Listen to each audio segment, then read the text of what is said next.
Welcome, friends. I'm very happy to see all of you again today. Yesterday I introduced you to the subject of the spiritual path and how our reality is totality of consciousness. It's one. And we are experiencing the many through layers of creation, layers of levels of consciousness. And as we go from one level to another, we spread ourselves past, our attention gets spread out. And the whole art of meditation is to gather that attention back, bring it to the point from where it originates. It originates from the self, the true self. The self is always within ourselves, no matter what our form is. It doesn't matter if we have a human form, or we have a form of a fish, or an animal, or a tree. We are always within that. The self is always within the form that's created. The form is always outside of the self. Even if you have no form, there still be a center, and you are the center of the formless form. So this is something very interesting, because we believe that we know who we are only because we have a certain physical form. There was a Chinese philosopher, Fahien. Fahien had a dream. He dreamt that he was a butterfly, and he was flying in a garden, and the colors of the trees and the plants and the flowers were so beautiful. He had never seen them in his real physical life. And he said, this must be heaven. And yet he was flying all over as a butterfly. And when he came out of the dream and came back and became Fahien, he actually doubted, am I Fahien who had a dream that he was a butterfly? Or am I a butterfly who is now having a dream that I am Fahien the philosopher? He questioned this. When he told his friends this remarkable experience of seeing himself as a butterfly, they said, Mr. Fahien, you cannot be a butterfly, you must have seen a butterfly. You must have seen a butterfly flying in your dream. He said, no, I didn't see. I never saw a butterfly, I was a butterfly. I saw with the butterfly's eyes. He said, if you were a butterfly, how did you know it was you? He said, that's a remarkable question. Because even when I was a butterfly, I knew I'm the same self that I was as Fahien. So the remarkable thing is, no matter how many forms we change, in what form we are, the self is also within that form. That's a great indication that if you have to find your own self, there's no other place to go to except within yourself. But there are many ways of going within yourself, and people are practicing many ways. Religion is different from spirituality. Religion starts from spirituality. The spiritual leaders lay down a way to go within and find out the self, and we find it difficult, and as time goes on, we make it a set of rituals and ceremonies, and we do external things all the time. To such an extent, we begin to think that it is pilgrimage outside somewhere that will give us something, instead of going into the only real church, the only real temple in which the self and the creator reside, which is the human body. We make outside buildings, we make temples and churches, and we go and think that's the house of God, that's where we should worship. And we carry this real house of God all over, searching for something that is lying within. It is said that the deer musk, that deer who has a musk in his head, when he smells it, he doesn't know where the smell is coming from, where the fragrance of the musk is coming from, runs all over the garden, all over the forest. Where is it coming from? Ultimately gets tired and falls down. Doesn't realize it's coming from within himself. We are like that. We are running outside to find something that is lying inside. Now to go inside looks difficult. That's why we don't go inside. Outside is easy. You go to a temple, go to a mosque, go to a church, it's so easy. Just go there and you can think whatever you like, your mind can rattle whatever it wants to, you can babble, and you're still there in the house of God. But to go inside this, the mind comes in the way, your thoughts come in the way, attachments come in the way, they all pull you out, becomes very difficult. Moreover, when you close your eyes to see what is inside, there's only darkness. So why should you go and look into darkness? And it's light outside. outside looks better than inside. Therefore, we have been discouraged from this, that maybe inside is all dark and we have to search for the truth outside. In spite of the fact that the founding fathers of all religions said that the truth is inside, go within. Here, look at the money we spend on building up our churches and temples, when the very originators of the religion said the body is a temple of a living God, that go within and find the truth. They all say, yet we run outside. So therefore, it's important to remember that to discover yourself, you have to go within yourself. There are many ways of going within. Even people who do not go to pilgrimages and religious rites and rituals and want to really practice, they find many teachers who teach different ways of going within.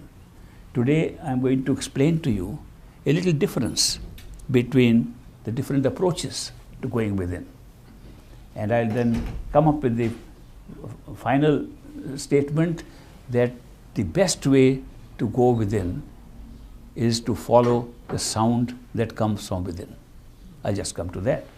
But first of all, when we say go within, we're talking of this physical body. This physical body has two parts. The eyes of the human being divide those two parts. Below the eyes is one section of the body, and above the eyes is the second section of the body. What's the difference between the two? That all our energies, all energetic experiences we have occur below the eyes. And that's why we talk of 6 energy chakras, 6 centers of energy. And those 6 chakras represent every kind of energetic experience we have, either outside or inside. So people practice the art of going within by concentrating their attention on the different centers of energy below the eyes. What is above the eyes are the centers, similar centers of awareness, not energy, of higher awareness, more real knowledge, not a strange experience that you kicked off into a new out-of-body experience, or you have an experience of extraordinary light or extraordinary colors, not like that. But to know exactly what's happening, to find out the true knowledge, you have to go above the eyes. So these two sections separate the yogis from the mystics, separate the yogis from perfect living masters. The yogis teach us to use the energy to develop extraordinary powers, extraordinary perceptions. But the perfect living masters come and tell us, if you want to find who you are, you're not sitting below, your energetic self is working in these centers. Your center of consciousness, awareness, is operating above the eyes. When we look at the centers of energy which lie below the eyes, they start in the wakeful state from the 2 eyes. And this, because the 2 eyes, has been referred to in our ancient Indian literature as 2-petaled lotus. So they call the 2-petaled lotus because the 2 eyes looks like 2 petals of a lotus. And from there, we descend straight away through the spine to the bottom, and the rectum is like a 4-petal lotus. And the shapes are like this. We come to the next reproductive organ, 6-petal lotus. Then you go to 8 in the navel, you get 16, and then you come back to 2. So this cycle of 6 chakras below, ending at the 2, goes like this and comes up. There's a similar set of chakras that go behind the eyes and upward inside. In fact, there are 3 sets of chakras, which reminds me of a little personal story. I'll share that with you. My uncle was staying in a town in Pakistan called Karachi. He was a weatherman there, living in a nice, beautiful house on Clifton Beach. And he invited the great master, my master, to come and visit him and have a little vacation on the beach. So master said to all of us, would you like to come there? We said, sure. So a big party went to have a good time. There was a Swami there, Swami Brahmanandji, who used to teach not only the art of yogic exercises in the 6 centers, but also was a good Ayurvedic physician. He used to give very nice Ayurvedic medicines. My uncle and my aunt, who was disciples of Great Master, they were following the practice that the Master had taught them. They were not doing the yogic practices, but they would go to the Swami for getting Ayurvedic medicines, which they liked. So when they found out that the Great Master is coming to Karachi, they told the Swamiji, our Master is coming from Punjab, from 1,000 miles away, and it will be a great chance for you to come and see him and get his blessings. And Swamiji said, certainly bring your Master, I'll give him the blessings. And they didn't expect that. So they said, now what are we going to do? We thought he'll get the blessings, but he's going to give the blessings. So they came up with an idea that Master will be staying in our house, and we will invite this Swamiji to come, and we'll put them both together, and they can chat with each other and find out who they are. So they got a love seat. There only 2 people could sit, and they invited Swamiji for lunch, and Swamiji came and sat down, and the Great Master came from his bedroom, and they sat down next to him, and my uncle and aunt introduced them. They said, Master, this is the Swamiji that we talked about, Swami Brahmanandji, and Swamiji, this is our Master who has come from Punjab. And the Great Master folded his hands and said, I am very happy to see you. And Swamiji raised his hand over his head and said, I bless you. We saw this. I saw it too. And we said, there's something strange going on here, that we expected something different. But anyway, while they were sitting there, Great Master said, Swamiji, I'm very happy to meet you. It's a pity that so many yogis and swamis are trapped in the 6 centers below the eyes, and they don't know anything about awareness. What a pity. Swamiji looked at him, says, Master, what are you talking about? Is there something other than these 6 centers for meditation, for yoga? He said, of course. These are 6 centers of Pinda, the physical body. There are 6 centers of Anda, the sense perceptions. There's 6 centers of Brahmanda and Sachkhanda, our true home.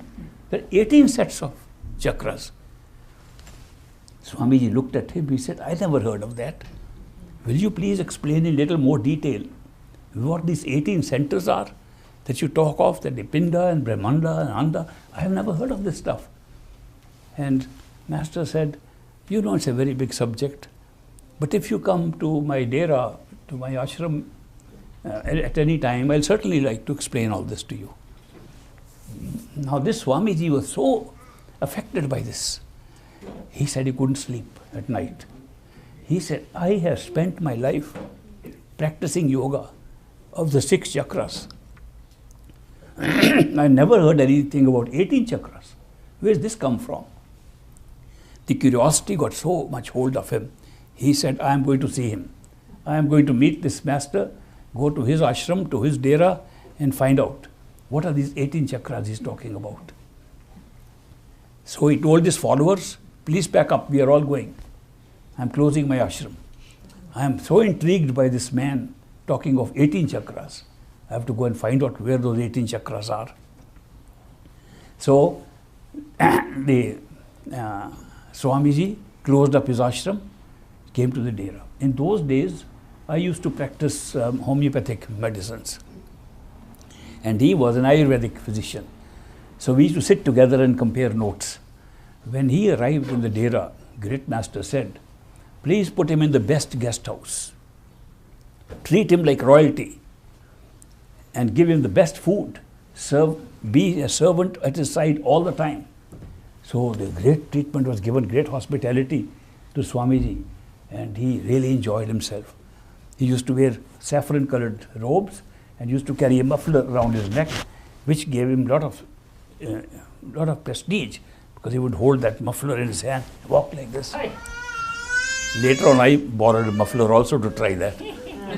And he would walk with a little elegance and great time. And then Master said, Swamiji can see me anytime, day and night. And Swami said, I have surprised, people are standing in line for interview, and he's given me the opportunity to see him anytime. So he tested it out by going in the middle of the night and said, I want to see the master. And instructions were given that he can come anytime. I went and woke up the master and said, Swamiji wants to see. Yes, bring him in. Yes, Swamiji, what can I do for you? Oh, I wanted to attend all your discourses now. Sure. Instructions were given. When Swamiji wants to attend the discourses, he will sit next to me on the dais, which was a little high. There was a high stage set up like this, and Swamiji will sit next to me. So next days at the discourse, Master said, where is Swamiji? Swamiji, sit next to me. So there's the Master sitting and there's Swamiji sitting, and Master is giving a discourse. These yogis are so confined to these 6 centers, know nothing about the 18. And Swamiji would look like this at him. At the end of the discourse, he said, after a couple of days actually, he said, Master, I have a problem. He said, what is your problem, Swamiji? He says, problem is when you are speaking, I have to turn my neck like this, and I've got pain in my neck. He said, I also noticed that. I think Swamiji should sit in front. So there from the dais he stepped down and sat in the audience, a special chair given to him, right at the bottom. Then after a few days he says, Master, I have a complaint. He said, what is your Swamiji? He said, when I sit at the bottom, I look up like this and I've got a pain in my neck. He said, I also noticed that. Now put his chair 20 feet behind those people. So chair goes back. After a few days he says, Master, I have a problem. What is your problem now, Swamiji? I sit in a chair, people behind me are sitting on the floor, they can't see you. I feel very guilty. Oh, I also noticed that. Remove his chair, put him on the floor. Gradually, he's like a common person, sitting at the back and listening like anybody else. Those 24/7 interviews are finished. He's standing in line to get an interview like anybody else. So one day he was sitting in his Ayurvedic clinic, and so I was talking to him. He said, your master is a very good diplomat. If he had treated me like this on day 1, I would have gone back. He treated me like royalty, gave me all those privileges. Now, after these days, he has trapped me with his love. I can go nowhere. So this love has held me back here now. And then he made good progress, that Swami. And he discovered that awareness was different from energy. Very few yogis have known that, because the practice in yoga has been to develop energies. It is not a practice to develop higher awareness. They do not discover who their self is. They see forms of themselves, but they do not know how the forms are being created. Now, in order to go inside, to find who you are, it is not necessary to go below where you are in the wakeful state. We are already at the 6th floor of this body. If we consider each center of energy to be a floor, then this house, which we call our body, has 6 floors. We are already at the 6th floor. We don't have to go down and then come up. Of course, if you look at the body, and if you have done any yogic exercises, and I have done plenty, I must tell you, I am telling you all this from experience, not from a book, that if you go down, there are 2 routes to travel in the body. One is along the spine. Your attention can go along the spine, going up and down like a lift, like an elevator. It's like a lift or an elevator, or you can go step by step in the front part through the various centers. These yogis, they do start from the bottom and move up, and when they reach the heart center, they feel they have discovered their true self, which is the self from which the energy emanates and creates out-of-body experiences. The others create, the Kundalini yoga and other yogas create different kind of energetic experiences. All these experiences that take place ultimately lead you to the 2-petal lotus of the eyes, and you say, I have discovered this is me. That was me. Of course, that was me to start with. But we don't realize that we have not got any higher awareness besides what we found in the body and in the energy centers. We did not have any higher awareness of who we are. We did not wake up from a sleep and find out that this body was a dreamlike body. We don't get that experience. To get that experience, you must start from the eyes and stay at that level or higher, not go down. So to stay at that level, you have to practice something little different. So today, I'll spend some time with you to do that. Now there are two approaches. I was trying to see how to express those two approaches to meditation. Then I looked at the two cars that are sold in America. One is called rear wheel drive and one is called front wheel drive. What's the difference between the two cars? The front wheel drive has the traction in the front wheel and pulls the car forward. The rear wheel drive has the traction to the back and pushes the car. One pulls, one pushes. When we struggle to put our attention back, we are pushing the car. We are pushing the attention. We are pushing the attention to go with them. No matter what kind of struggle, when we struggle and work hard to put our attention there, we are pushing it. That's the rear wheel drive. But if we find something attractive pulling us from inside, then we don't push. Then we are pulled inside, and that's the front wheel drive. Now, there are two ways of being pulled. There has to be something attractive inside to pull us. What is the most attractive thing inside which has led to a great belief in the power of music is music. Music, sound, melodious sound, the melody of sound has always pulled us. It pulls us anywhere where beautiful melodious music is there, it has a pull in it. There is a natural occurring music inside us. And that natural music, when we catch that, it pulls us inward. We don't have to push to go in. So the two different approaches are to try hard with your own effort to get something. The second is to be pulled inside by listening to something attractive. Now, out of these two, this master told me it is better to be pulled inside. But till you find what is going to pull you inside, till you reach the sound, well, use the rear wheel drive. Push yourself to the point where you can be pulled inside. And therefore, this is a very good combination that to start with in a meditation, you try your best. You try hard to go to the point where you can catch the music. Then you relax and let the music then take you up. There is a sound inside us. We all have it. It's not the prerogative of any few people. Every human being has that sound inside.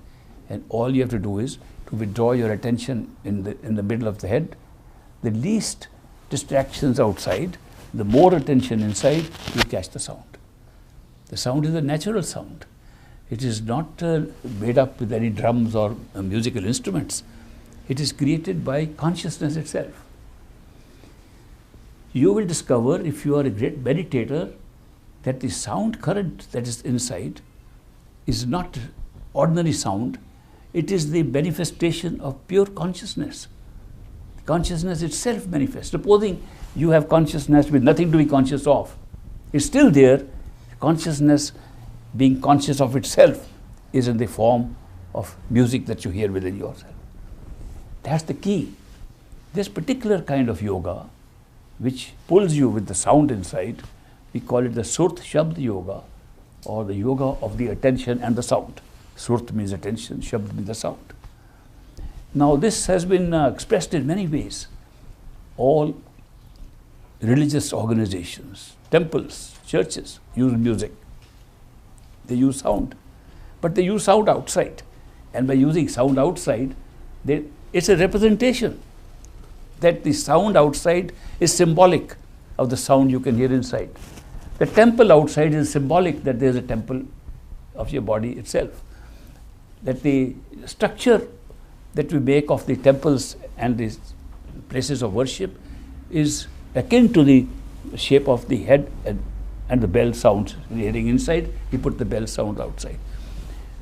The sounds inside can be likened to some extent to sounds outside, especially in the beginning. And the sound that really pulls us automatically is the sound of a bell. It rings. It starts with small ringing, then goes into big ringing. And ultimately it becomes like gongs.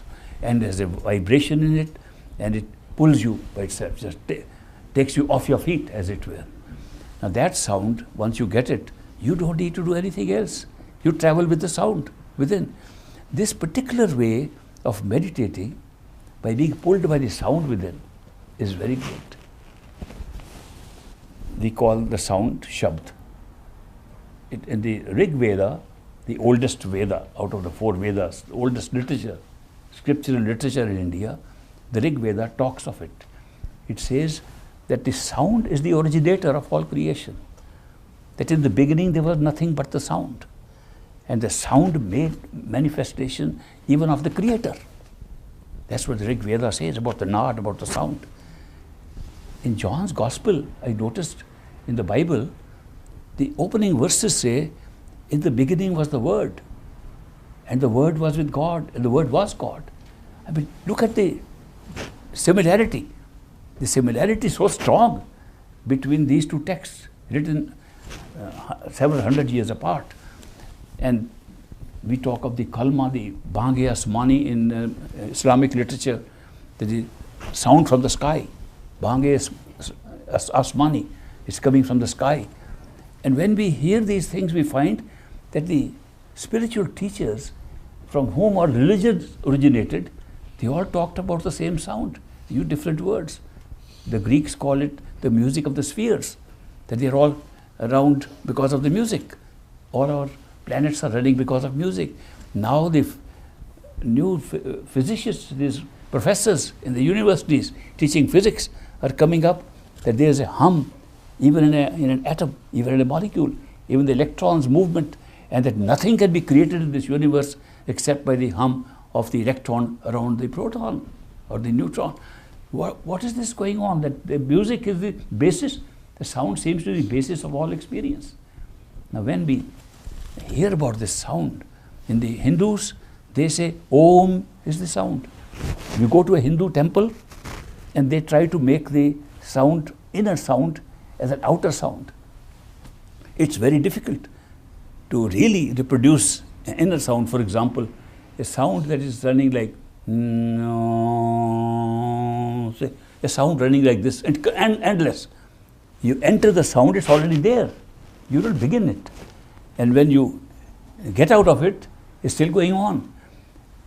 This kind of endless sound, which they try to write the word Om. They write OM. OM does not represent that sound, because Om is a short word. The sound doesn't stop like that. So some of the real practitioners of the sound in temples who want to imitate the real sound, they start with a little hum, as if they're catching the beginning of the sound. The nasal sound, the end, they say we don't want to say Om. That's not a representation of the sound inside. Here in the Tibetan monasteries, I had a chance to go to several monasteries, and the Buddhists are there chanting, and they want to create that chant, and although they want to use some words for the chant, they use the word Om, Mane Padme Ho, it's a number of words, but they want to make it sound like one word, one sound. So what they do is 100 monks are sitting, and one monk starts with Om, and by the time he has reached the second word, the first one starts with Om, and then the third one. So in the total 100 people speaking, there's only one sound. I have participated with them. So the point I'm trying to make is that everywhere we realize that the sound has so much significance, but we forget that the sound that has significance is within ourselves. And we can catch that sound by simple device of pulling your attention to yourself. The sound, there we call it the Shabd sound. Sound has been used on the spiritual path in many ways. The most basic sound we call the Varanatmak sound. Varanatmak means which can be spoken and written. Language. Supposing there was no language, we couldn't have any spiritual progress. There was no communication. If you don't have language, you don't make spiritual progress. If you only had signs with your hands and sounds like birds or sound like animals, you couldn't make any progress. You had to design a language, a spoken and written language, where the phonetic symbols of that language can create images of something beyond the ordinary word. Here we have got words, divine. How do we understand divine? But there's no sensory perception for that. If we had no word like divine, we would not understand it, no matter how many sounds we know. So therefore language was the first step. And we call it the Varmanatmak sound. It's the beginning, the first use of sound. That which can be spoken and that which can be written. But then, very soon after that, we find that the Varmanatmak sound is being used by us merely to understand what to do. Instructions are being given to us in spoken language, but the language that will take us and withdraw our attention need not be spoken. So we move on to the unwritten language, or unwritten, which we call the Dhonatmak. So Varnatmak is the spoken language. I'm using some Indian phrases for that. Varnatmak is that which can be spoken and written, and it leads us to a practice of Dhunatmak, which means it's only a dhun, only a sound which you can hear, but it is not that which can be written and spoken. From Dhunatmak, we rise to Anhad sound. The Om was supposed to be Anhad. Anhad means having no beginning, no middle, no end. It's going on all the time. So that sound, Anhad, takes us all the way from our physical awareness to our astral or sensory awareness, and takes us right up to our mental and causal awareness. That Anhad can take us there. After that, there is no space, no time, and sound as we know it ends, and yet there is the sound of the soul. The sound of the soul we call the Sar Shabd, and shows that the individuated soul still exists and has a resonance of its own. That resonance combines light, sound, knowledge, awareness, existence all together as one thing. Now that can't be understood by the human mind because we are confined to separating things and looking at them. So, but that is the Sar Shabd, the Sar sound is like that. And ultimately, where we combine and find that we are only one totality of consciousness, there is Sat Shabd, the sound of truth, the ultimate which can't be described, but it is our reality, that there are no many or something, so all a show of one consciousness. So the sound that I'm talking of can be picked up by us and is resounding inside in each one of us. I'll tell you a little story about this course on sound. When the ashram or the dera in India was being built, I was very young, and we were all doing some seva or service to build up the dera, carrying bricks, carrying other building equipment. I was so small, I carried one brick on my head. Others carried baskets of bricks.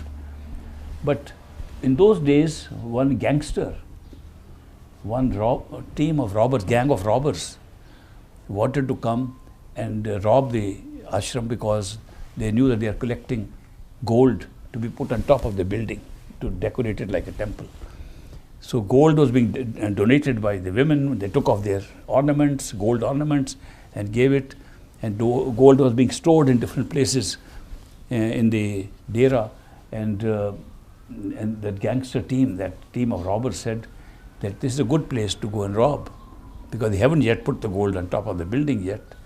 So they sent a guy, a Muslim guy named Shadi, to go and do reconnaissance, do a study of where the gold lies, so then we can all sweep upon it and rob it. So this guy comes at a time when the master is giving a discourse, so that nobody should be there. And he goes around the dera and he finds some women sitting in a house. He says, "Why aren't you gone to hear the discourse?" "Oh no, we are taking of the gold. We are taking care of the gold." "Where's the gold?" "It's right here."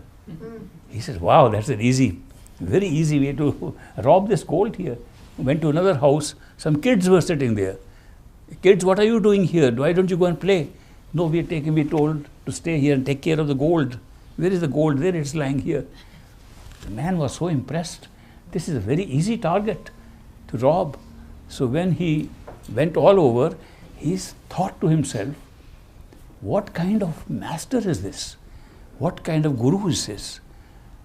That people don't care for their gold, leave it to little kids and open in their homes like this and go to listen to him. What could he be saying that makes people leave their gold and run and listen to him? Let me go and see what he is saying. So he decided to just go step on the back of the audience to listen to what the master was saying. As he stood there, the master almost looked at him. He felt he was looking at him and said, that sound resounds in each one of us, including gangsters and robbers. He couldn't take it. He said, how could he know that? That's not possible.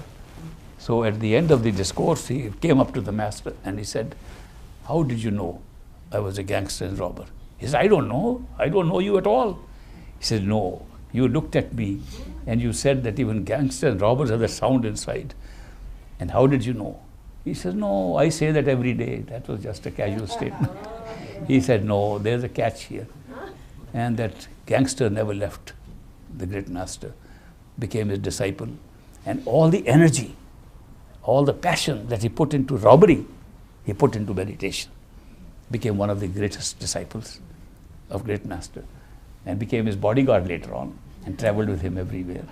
And there's a great story of how the gangster turned into a saint because of this one single statement, that sound does not go by your own moral values or where you stand. Even gangsters, robbers, sinners all have the same sound inside. There is no distinction. So the sound that is made by the Creator, by our highest self, is not confined to any particular person. We all have it. Therefore, the best and the easiest way. I have tried out many things in my own life because I was a very great skeptic. I grew up as a skeptic. I grew up with the idea that we people, we children growing up, at age 7 or 8, I was such a big skeptic as a young child that I am only following this path because my father followed it. That we are all following religion because our parents were born in that religion.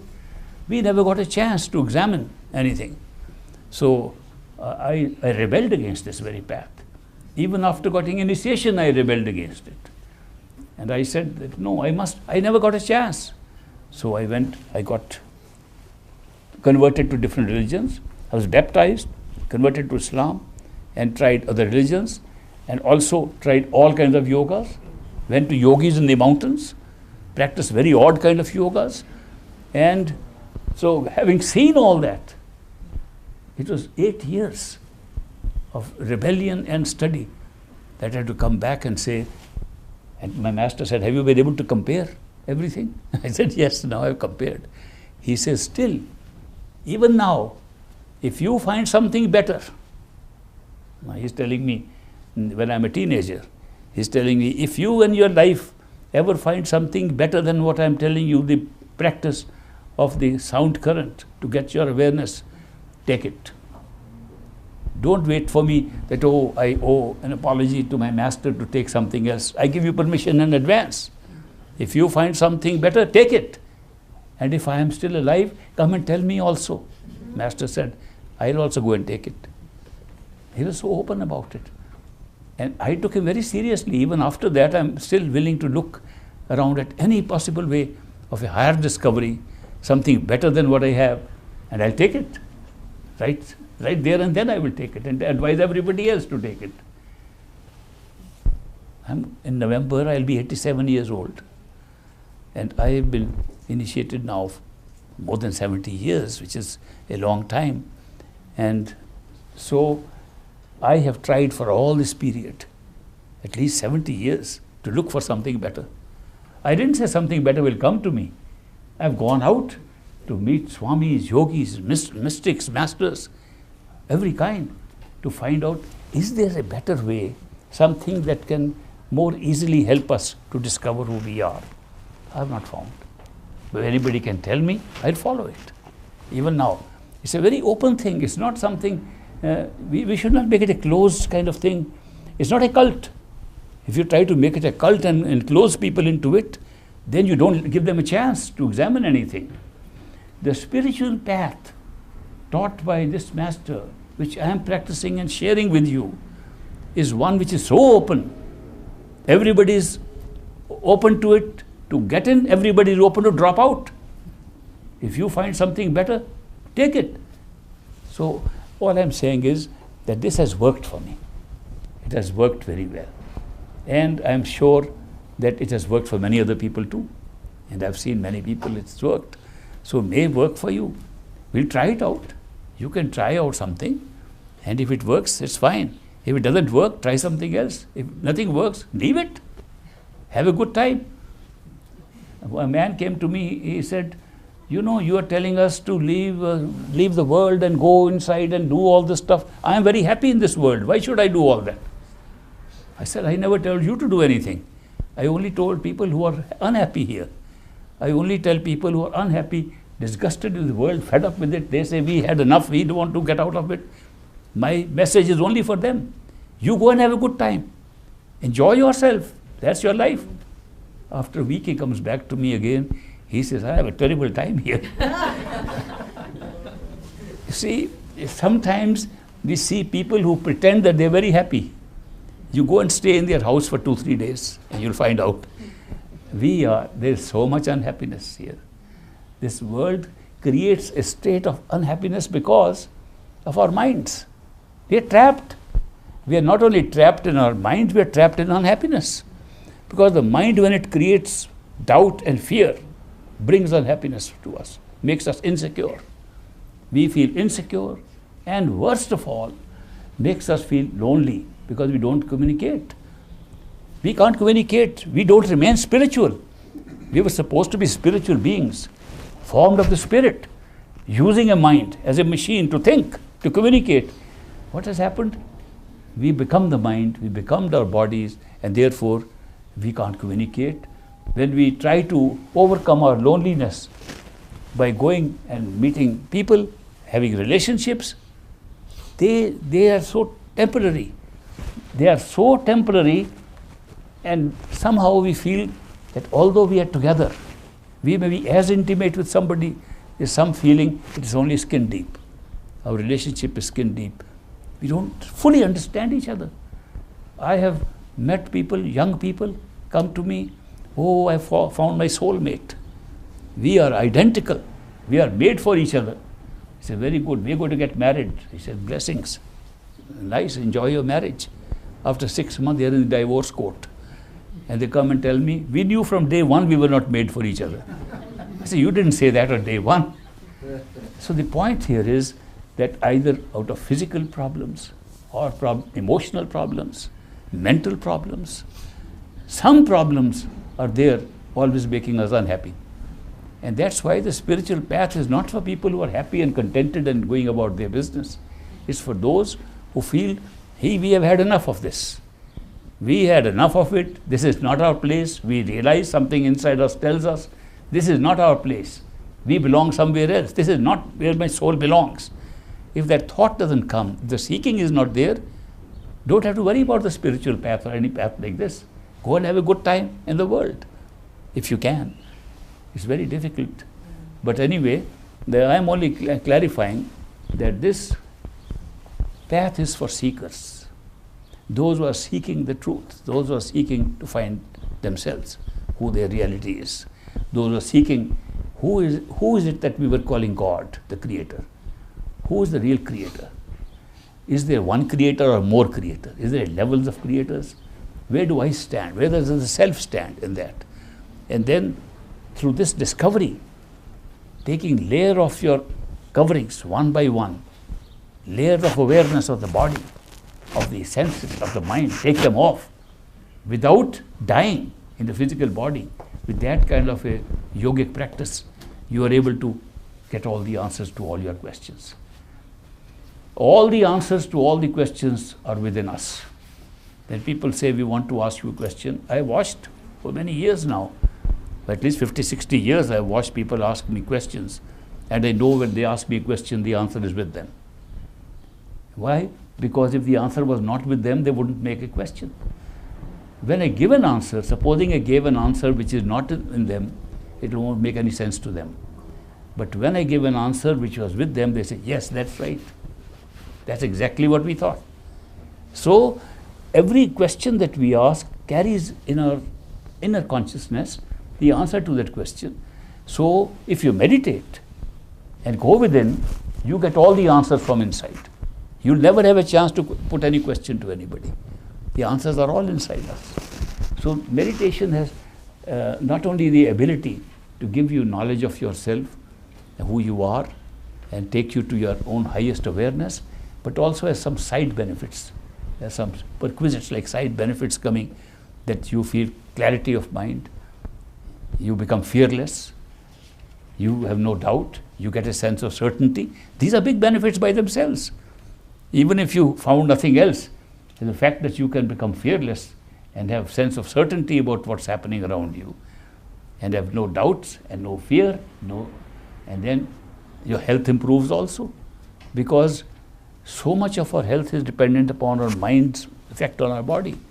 They've all recognized mind over body is so important, and here you have taken the mind under control and using it for the purpose for which it was built, to use it, to think. There is a story about Aladdin or Aladdin. I don't know if you heard that story. There was a young boy named Aladdin. In the story, he finds a lamp and he rubs the lamp and a big genie appears. Have you all heard that story? Yeah, so it's a common story. But I have a little modification to that. Aladdin rubs the lamp and a big genie appears and says, Master, command me what I can do, I am your slave. Aladdin is surprised, such a big guy is my slave. And he said, command anything and I'll do for you. He said, okay, can you build a house for me? Oh, sure. And the genie goes and makes a big house in minutes and comes back, I've made the house, what next? He said, now go and make a bridge on that river. So he gives big tasks, but the genie is so smart, he does it in a few minutes and comes back. Ultimately, Aladdin doesn't know what to give or commands. And he says, do what you like. He says, then you come along with me and I'll take you. And he begins to take Aladdin around to where the genie wants to go and genie wants to do. So instead of genie being the slave of Aladdin, Aladdin becomes genie's slave. So he becomes very sad. What am I doing? I'm just following the slave of mine. Whatever he says, I'm doing. So one day a friend of his comes and says, Aladdin, you used to be a very happy-go-lucky fellow, used to be a good, happy guy. What's happened to you? He says, there's a strange genie I found. He's so fast, does things so quickly. And he says he's my slave, but I've run out of commands. He's so fast. So now I follow him, whatever he says. He says, oh, that's a terrible thing, but I have a solution for you. He says, what's the solution? He says, whenever he says, what can I do for you? Don't say, do what you like. Say, bring a pole, a wooden pole from outside. Pluck a tree and bring it. Put it into this room of mine. And he says, okay, he'll bring it a pole and bring it in your room. Say, now genie, next command is go up and down the pole till I give you the next command. So genie will be going up and down the pole. Whenever you need him, give him instruction, now do that. And it comes back, now next, what next? Go up and down the pole. The genie will come under your control. So a master gave an example of this and he said the genie is our mind. It's a very powerful genie, very fast and quick and does everything. And the soul, which is the master of the slave called the mind, has no more commands to give, so the mind has taken control. Therefore now let the mind plant a tree behind the eyes, a tree of repetition of words. If the mind is not doing anything else, make the mind repeat the words of mantra. That's the whole object of mantra, to make the mind busy. Keep it busy here. When you want to use it, stop the mantra, do your communication, do your writing, do what you have to do, and when it's finished, put him back on the repetition. It's just like controlling the genie. So you can control your mind. And that's why in the spiritual exercises that we do, the first step is how to stop the mind from thinking recklessly, randomly, bizarre thoughts it brings up and controls us instead of our controlling the mind. if we feed the mind with words to repeat and call it, give it a high sounding name like a mantra, like it's a divine sacred text we are talking about, put some special emphasis on the words. They say, now mind you repeat, go on repeating these words. You prevent the mind from thinking other things.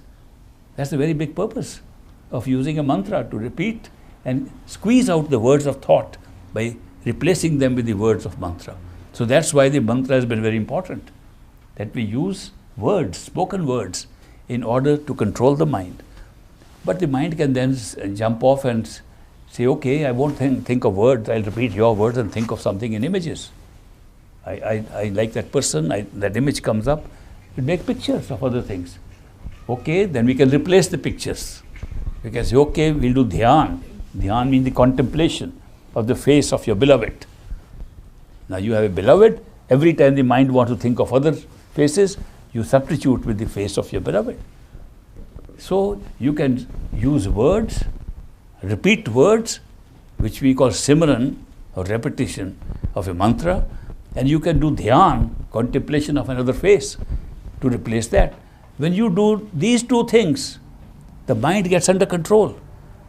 And you neither allow it to think nor contemplate anything except what you are putting in. When that happens, you can hear the sound. So there are 3 steps in good meditation. 1, a repetition to control the thoughts of the mind, a dhyan to contemplate the face of a beloved or your master or whoever is going to guide you, and 3rd, to listen to the sound that will emanate because of these 2 steps. And then you follow the sound and you'll go stage by stage to every one of the levels that I've been talking about. So it's so elementary, so simple. In a way, it's a very simple exercise. Spirituality is the simplest of sciences that I have come across. I graduated with physics, chemistry, all that, but those are more difficult than the science of spirituality. It's very simple, but the most difficult. Why is it simple and still difficult? Because of our own mind. The mind has attached itself to so many things that to pull the attachments back and concentrate here has become difficult. We made it difficult because of too many attachments, desires of external things. So we have to gradually make progress and put our mind here. How many of you are ready to have some experiential things about what I am talking right now? Would you like to try little exercise? Okay. First exercise. I normally, how many have never listened to me before? Okay. I do what I call an orange juice experiment. How many have done that before? And how many have never done it? Oh, there are plenty. Those who have done it can repeat it if they like. Those who have never done it will follow me and we'll see how an orange juice, which I had for breakfast in the morning, how that helps us to understand more of our own self, our body. In this exercise, we will use our imagination to think that the body is made of glass. It's like a glass jar, empty glass jar. Of course, shaped like a body, but it's empty inside. And we'll fill it up with orange juice. Starting from the toes, and we fill up the feet, the legs, the torso, all the way the head, right up to the top, our arms and hands, and we'll look at it that the whole body gets filled up with orange juice. That's the starting point. Once we have noticed that the whole body is, which is an empty glass jar, first thing, remember it's a brittle glass. You can't move during this exercise. If you move, the glass will crack. So you have to be careful that you're conscious of the fact that the body is now made of glass and we are filling up with orange juice. Once you fill it up to the top, then we will have some little valves in our fingertips. If you press the fingers, the orange juice will leak from there. If you press the toes of the feet, orange juice can leak. So we have a way to vacate the orange juice through these little valves. When we press them, I will give you instructions when to press the fingers and when to stop. So it's a very simple exercise. So please close your eyes, be very steady where you're sitting. Did you enjoy being a glass body? How many of you were successfully able to do this exercise? Very good. How many of you were able to sustain the level of the orange juice as I stopped it from time to time? How many had difficulty doing that? Good. How many of you at the end still found there was some orange juice sticking somewhere in the body? When the orange juice still sticks, there's a little, it's a diagnostic procedure, they say medical diagnostic procedure. That's the part which needs physical or medical attention. So it's a good way to check out where you need attention. So it's a good way. What was the purpose of this exercise? Why did I make you do this? To show you that your attention can move in this body wherever you like. I drew your attention from the top of the head, made it stop where it needed to, right to the bottom of the feet. This means the power of attention to be focused and placed at any place is within your hands. You just did it. If you can do this much, you can easily do that, okay, I don't want to move my attention anywhere except at the eye level. You'll be able to do it. So it's an introduction to control of attention and dislocation, which we will use now in future meditation sessions. But before I do that, I'll do another experiment. And that some of you have done the experiment of the sense perceptions. In this experiment, we will close our eyes and imagine that we are sitting inside the head. That this body is like a house and it has many floors. We are on the 6th floor behind the eyes. So we'll close our eyes, sit in the middle of the head, and there we will place a little table, side table next to us. We sit in a wonderful chair, our imaginary chair, sit in the chair, have a little table on the side. On that table, we'll have a vase or vase of flowers, and we'll have a drink in a cup, and we'll have a little snack in a plate. We'll have these three things, imaginary flowers, imaginary drink, imaginary snack sitting on the table. Then I will give you directions to pick up one of them at a time. So this is a good exercise in imagination, because you will notice that imagination is also a useful instrument in meditation. We'll come to that later, but right now let's do this exercise of sense perceptions. Close your eyes and imagine that this body of yours is a house and you are sitting in the head, in the center of the head. Welcome back. How many of you could successfully do this? How many of you could see the flowers? How many of you saw new flowers that you haven't seen before? Wow. How many of you were able to smell the flowers? How many of you felt it was a new smell that you never had before? How many of you were able to have the drink? How many of you felt it was a new drink? How many of you enjoyed the snack? How many of you felt it was a new snack? Now, what was the object of this exercise? The object of the exercise is that the sense perceptions, the perception of sight, of seeing, touching, tasting, smelling, is independent of the physical body. You didn't use your physical body at all, nor did you use, it was imaginary things. But you saw. How many of you still remember seeing that drink? How many of you still have a taste in your mouth? Now, what are we thinking about our sense perceptions that we relate them only to our physical body? The sense perceptions come from our imaginary body. The astral body and the imaginary body are the same.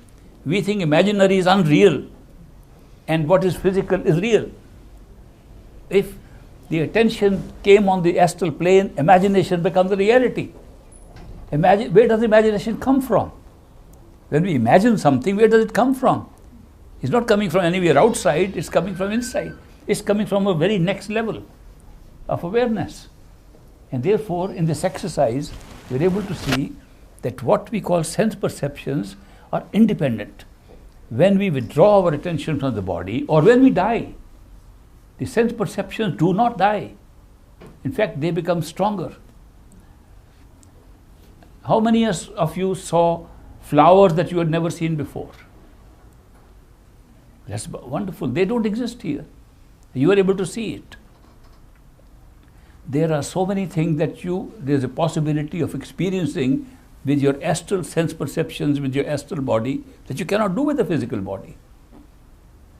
What is holding us up is our consciousness of the reality of the physical being alone. We think the physical world alone is real, and therefore the rest is imaginary and therefore unreal. But that's not true. Through meditation, you will find that we create our realities. Like we go into a dream state, that becomes real. We wake up and that becomes a dream. This also becomes a dream when we go to the astral stage. And what we thought was imaginary becomes real. And then after that, what are concepts or conceptual words become real. And we realize everything is coming from there. Our concepts and ideas are a real world, the causal world. So these worlds coexist with us all the time. But we make one of them a reality at one time. At this time, while we are sitting here, our physical reality is our only reality. And that's why even the practice of meditation is taking this physical reality to be the only reality, and we're trying to find something while sticking to the physical reality. And it looks imaginary. But therefore, when you pull the attention completely out of one level, you wake up to the next level. And meditation helps you to do that. So these two exercises, which we just did, were merely to show that the sense perceptions, which are our astral self, exist independently of the physical body. In fact, they are the ones that making the sense perception of the physical body work. If you could not imagine that you can see, you can't see with these eyes either. If you cannot imagine that you can hear, you cannot even hear with these ears. These ears don't hear. It's the hearing from there. These block the hearing to some extent. These eyes don't see more. They see less than what imagination can see. If imagination could not see, these eyes would not be able to see at all. Understand these perceptions, sense perceptions, occur independently of the physical body. If you are not conscious of the body, eyes don't see, nothing happens. It's the consciousness placed inside through these different levels. And the sense perception level which we just experienced in this exercise is only one level. It's the astral level. When we talk of an astral ethereal body or an outer body experience, what is the body made up of? Not physical matter. It's made up of the imaginary self which we just experienced. If I say, can you go and stand outside in the sun in your imagination? You can. If you go and stand outside in the sun, the physical body is still here. You can also feel you're standing in the sun. Here you got two experiences. This is the real body is here, my imaginary body is in the sun. Where is your attention? Your attention is 90% here and 10% there. Supposing you concentrate on sitting in the sun and shift the percentage of attention, and that takes 60% of attention goes there and 40% is here, that will become real, this will become imaginary. Can you imagine that the attention is creating our reality? We have put 100% attention right now on the physical body and make it real. When attention is pulled out of it to another level, that becomes reality. And this becomes unreal. So it's the game of attention, game of consciousness operating through our attention. And that is why meditation works, because it's a handling of your attention. It's placing of your attention where you like. When you place your attention close to where you are, you waken up to a next level. Where are you?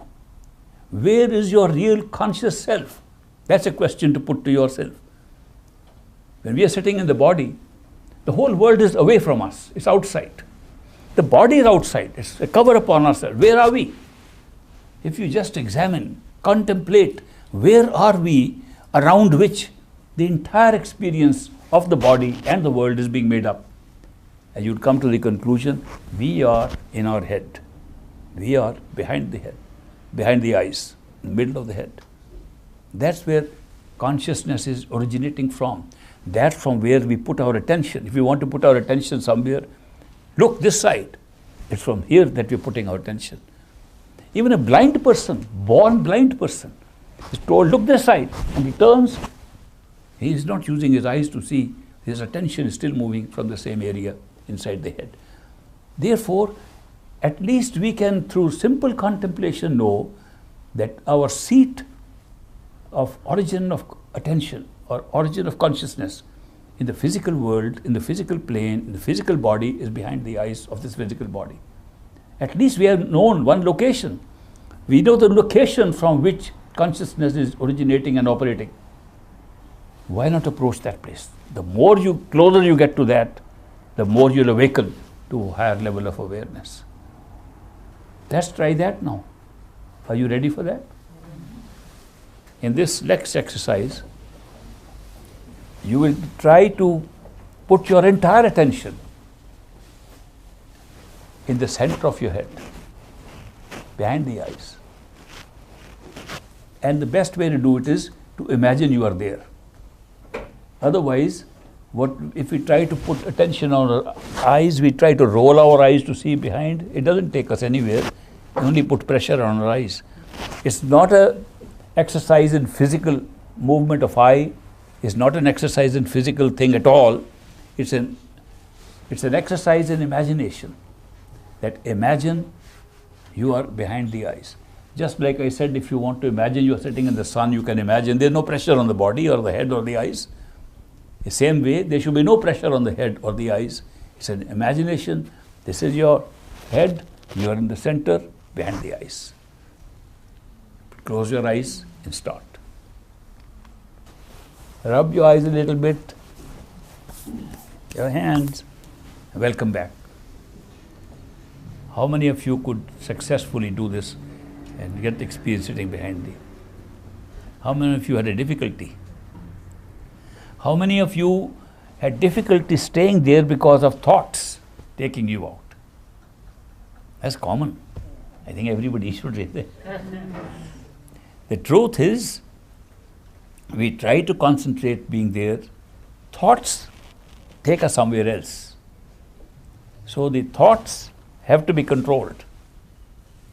And the first step in controlling the thoughts is to control the voice of the thoughts, the language of the thoughts.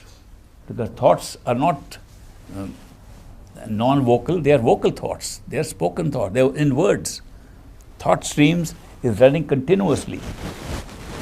Thoughts run in our mind all the time. And we are at all the time, day and night, sleeping or awake, the mind is thinking in words, saying something or the other.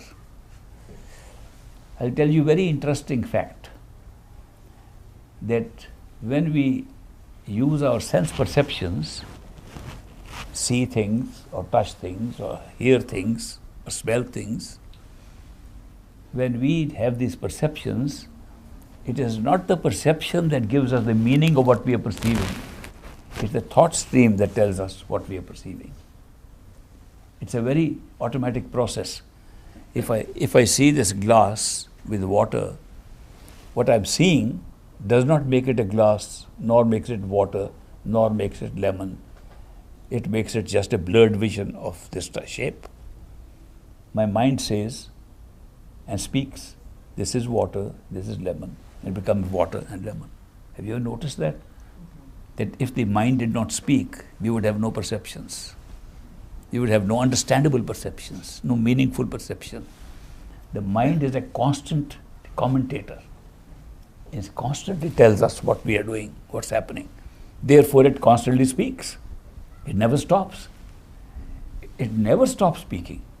In fact, it's the only speaker in us. When we want to speak with words from our mouth, from our tongue, it's the mind that's telling us what to speak out. The mind speaks simultaneously with us. When we speak with our words through our tongue, the mind speaks using our tongue also to make it loud enough. Therefore, the mind is the only speaker we have. What about the soul? The soul never speaks. The soul always listens. The soul is the listener and mind is the speaker. And both are installed in our consciousness.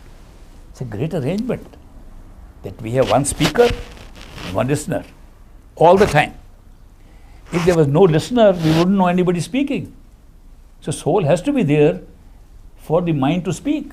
Otherwise, if there's no listener, what speech can you have? So the soul arises prior to the mind to listen.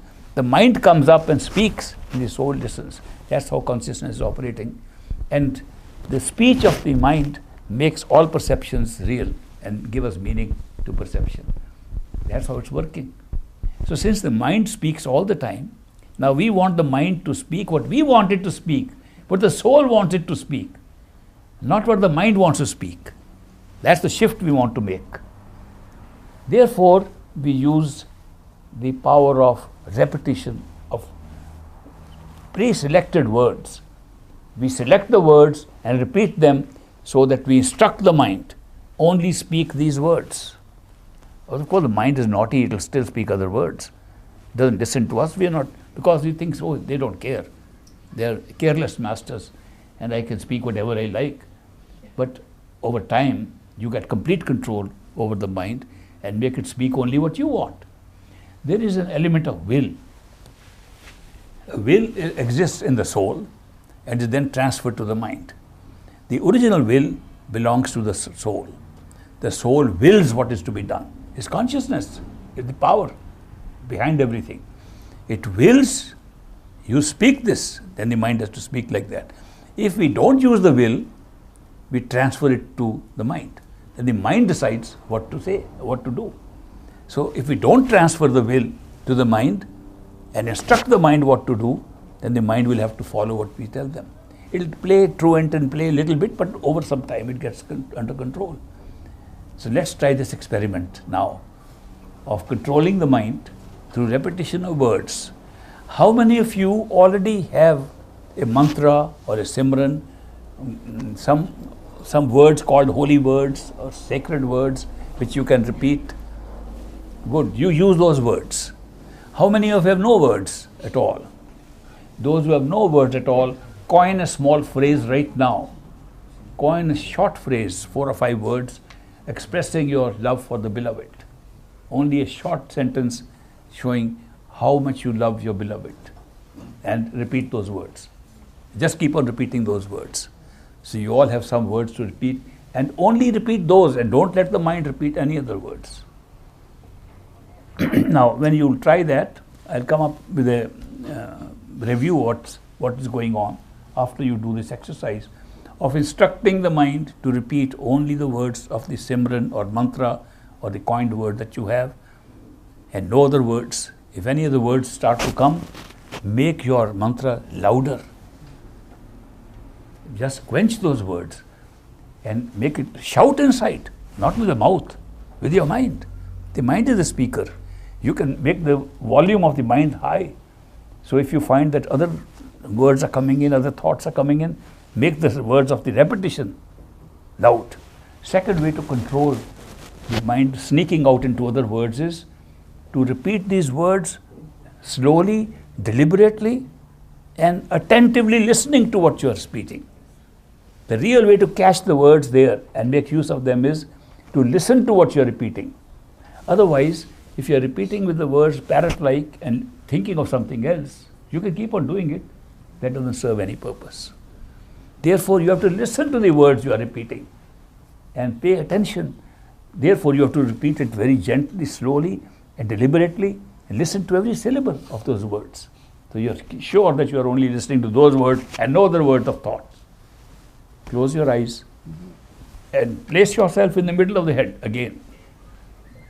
In your comfortable place, on your cushion, on your chair, whatever is comfortable for you inside the head, start repeating the words of mantra slowly. Welcome back. How many of you could do this exercise of sitting in the middle and repeating the words and listening to them? How many of you were disturbed that the mind was still thinking of other things while you were doing it? Almost the same number, right? This is a clever thing, that the mind thinks in many levels, in many channels. When you make the mind repeat the words in one channel, it can jump to another final channel and start thinking over it. It can even start commenting upon what you're doing. Oh, you're doing too fast, you're doing too slow. The mind can keep still thinking. While you are concentrating on repeating words in one level, it can start thinking another level. How to overcome this problem? The overcoming is, when you notice the mind thinking another channel, make it join the thinking. Make it join the repetition.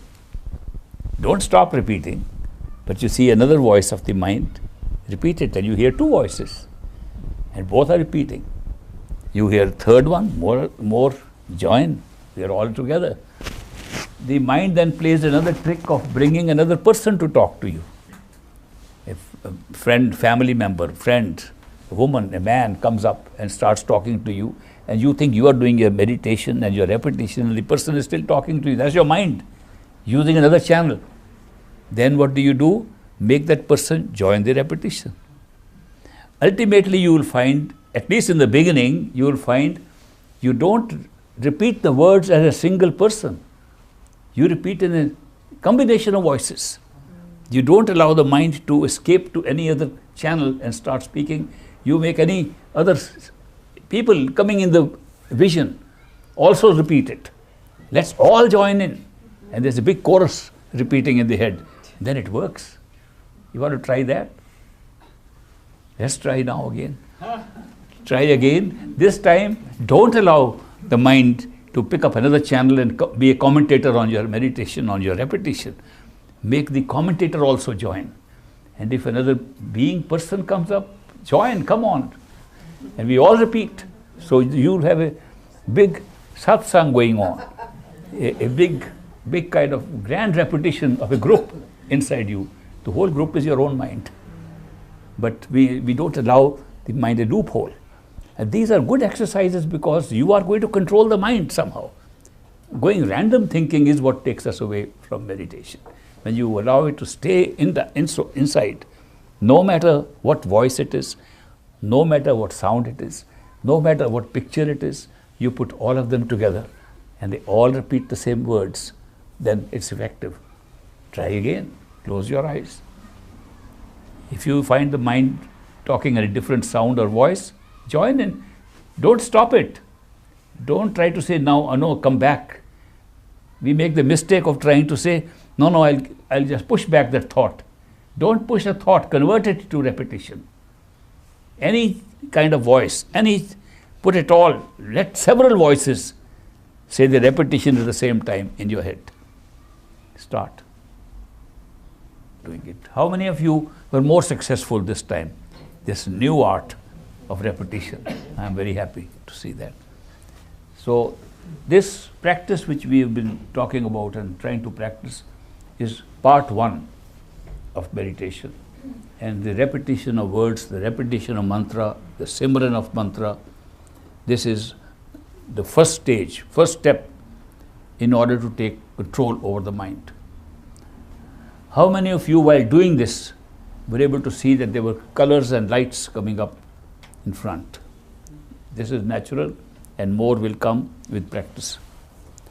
We'll go to the next step of dhyan and the final step of sound current, getting hold of the sound current. I'll give you some hints about that later in the day, the afternoon. And right now, I'll open the floor for some questions on what we have been doing so far. Any questions you have for the floor, you can ask.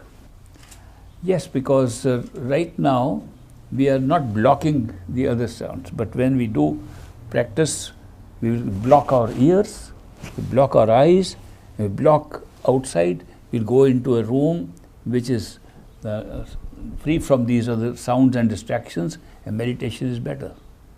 This is not the best environment. So for meditation, you choose a place with the least distracting sounds and so on, and you plug your ears, you close your eyes, and we'll talk about it later. Okay? The breath is at the lower center. Okay. That's the only difference. Okay. Yeah. Yes. It depends on the environment, the energy, the environment, ambience of every place affects us. Even the people sitting next to us affect us. People we deal with us affect us. When you're dealing with people who are the same wavelength with you, you have better results. So that's why they recommend that if you want to be on the spiritual path, keep good company and stay the best. Sometimes our karma doesn't allow us to do all that, but to the extent we can, we should try to be in good company, similar company. Okay. It's very common. Other people didn't say so, but it's not easy to stick to the center and you move around. The most frequent problem is that move forward. People move forward toward the eyes. They're so used to seeing with physical eyes that they don't stay back. So the best thing is, when that happens, to push yourself back with your feet. Your feet is on this floor. Another hint is to make this 6th floor a very hard floor. I was doing that as well, like the hardwood floors. Yeah, that helps to some extent. It's practice. Practice makes perfect. That's what they say. I heard a story about it.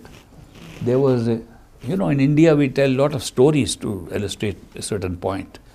And there's an Indian story that there was a famous Maharaja, a prince of his state, and he was a great marksman, and with his bow and arrow, because there were no guns at that time, and America had not been discovered at that time. So he was using bows and arrows. So he was such a marksman that not only could he shoot an arrow directly, but he could, if he had to shoot this way, he could send the arrow up and bring it down and reach the target. Great marksman. One day after a hunt, he was coming back and he saw his wife, the queen, standing on the balcony of the palace. And Indian women, especially royalty, they wear big ornaments. And she was wearing a big ornament on her head. Some gold, and the diamonds or something were shining. And he could see them. He said, I am going to give a surprise to my wife today. And he shot his arrow in such a way that the arrow went up and hit right that, bringing it down. And the wife didn't know. So then he walks up and says, oh my dear, you had an ornament in your head, where is it? And she touches, I know, might have dropped somewhere. He says, no, look there, it's with my arrow. And she said, oh, not big deal, with practice one can do anything. He got mad. He had just demonstrated something so extraordinary. He said, oh, doesn't matter, with practice one can do anything. And now these princes and kings could get very angry. So he got so angry. He said, this woman doesn't deserve to be a queen. She never appreciated my great skill. And throw her out into the forest. So they threw the queen out into the forest. And there, with those single clothes, with nothing else on her, she was sitting with the animals there coming. Animals would wonder which new animal has come here in the forest. And there was an elephant there, a female elephant. They gave birth to a little baby elephant. The little baby elephant was born. And this woman took the baby elephant and bathed it in a stream that was there. And bathed it and then played with the baby elephant like this. And the mother elephant was seeing, and was very pleased. Then would, after playing with the baby elephant, would place the baby elephant at the feet of the mother, who would look very appreciatively. This went on. Every day this woman did that. Didn't realize that the baby elephant was becoming bigger and bigger. But still, since she did every day, then you don't notice how big it has become. Ultimately, it became a big elephant, and she was still playing with the elephant. Once a tour company was going on an excursion in the forest, and they saw a woman carrying a big elephant like this. This woman is a prize woman for us. She can join our circus. We'll make a lot of money. They came to the woman, we'll take you into town and you can perform this jugglery. She says, no jugglery, this is my pet. This is my pet animal. I saw it from birth onwards. But how can you carry it? She says, I've been carrying it every day. When you carry every day, you don't feel it. So I just got some practice in this. So they took her to the town and she began to give those shows. The king heard there's a woman who can carry elephants. And he said, let's have a show. So he called the woman in the palace for a show. And the woman came and carried the elephant. And he said, this is amazing. And he came up and said, I want to give you a reward because you can carry an elephant. She says, no, king, with practice you can do anything. He said, this must be my queen. And he brought her back into the palace. Of course, the story only illustrates with practice you can do anything. Same thing applies to meditation. Same thing applies to any art or skill. So with practice, this what you're mentioning is a very common thing, that we don't stick to the center and we move around, but with practice we are able to hold ourselves in the center. Then what happens? It's only for some time that you feel like this. This area expands, as you must have noticed, that you don't see the walls of the head anymore. The area expands and you go into a new sky opens up, and then you can fly in that sky because there's no weight in that imaginary body with which you are sitting in the head. How many of you would like to fly? We'll do it in the afternoon. Okay, today. So this positioning is only to be close to your source, close to where the attention is flowing out from. That's the real reason. After a while, it's not necessary. It automatically happens. Just little practice. Elephant. Okay, any other question? No. You don't see yourself. You imagine yourself. The difference, this is also a common mistake, that when we say imagine yourself, we try to see a little miniature ourselves sitting there. That's not ourself. That image is in front of us. Then where are we? The one looking at that image. We're just behind that. So when you see the image, you know that's not you, because that's away from you. That's in front of you.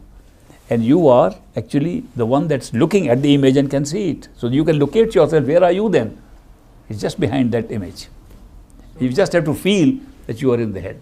There's attention over there, that's it. Put attention over there. We are only drawing the attention behind the eyes. Now when you imagine you are there, it's a total imaginary that you are in the head now and things have gone below you. It's putting attention only. You don't see it.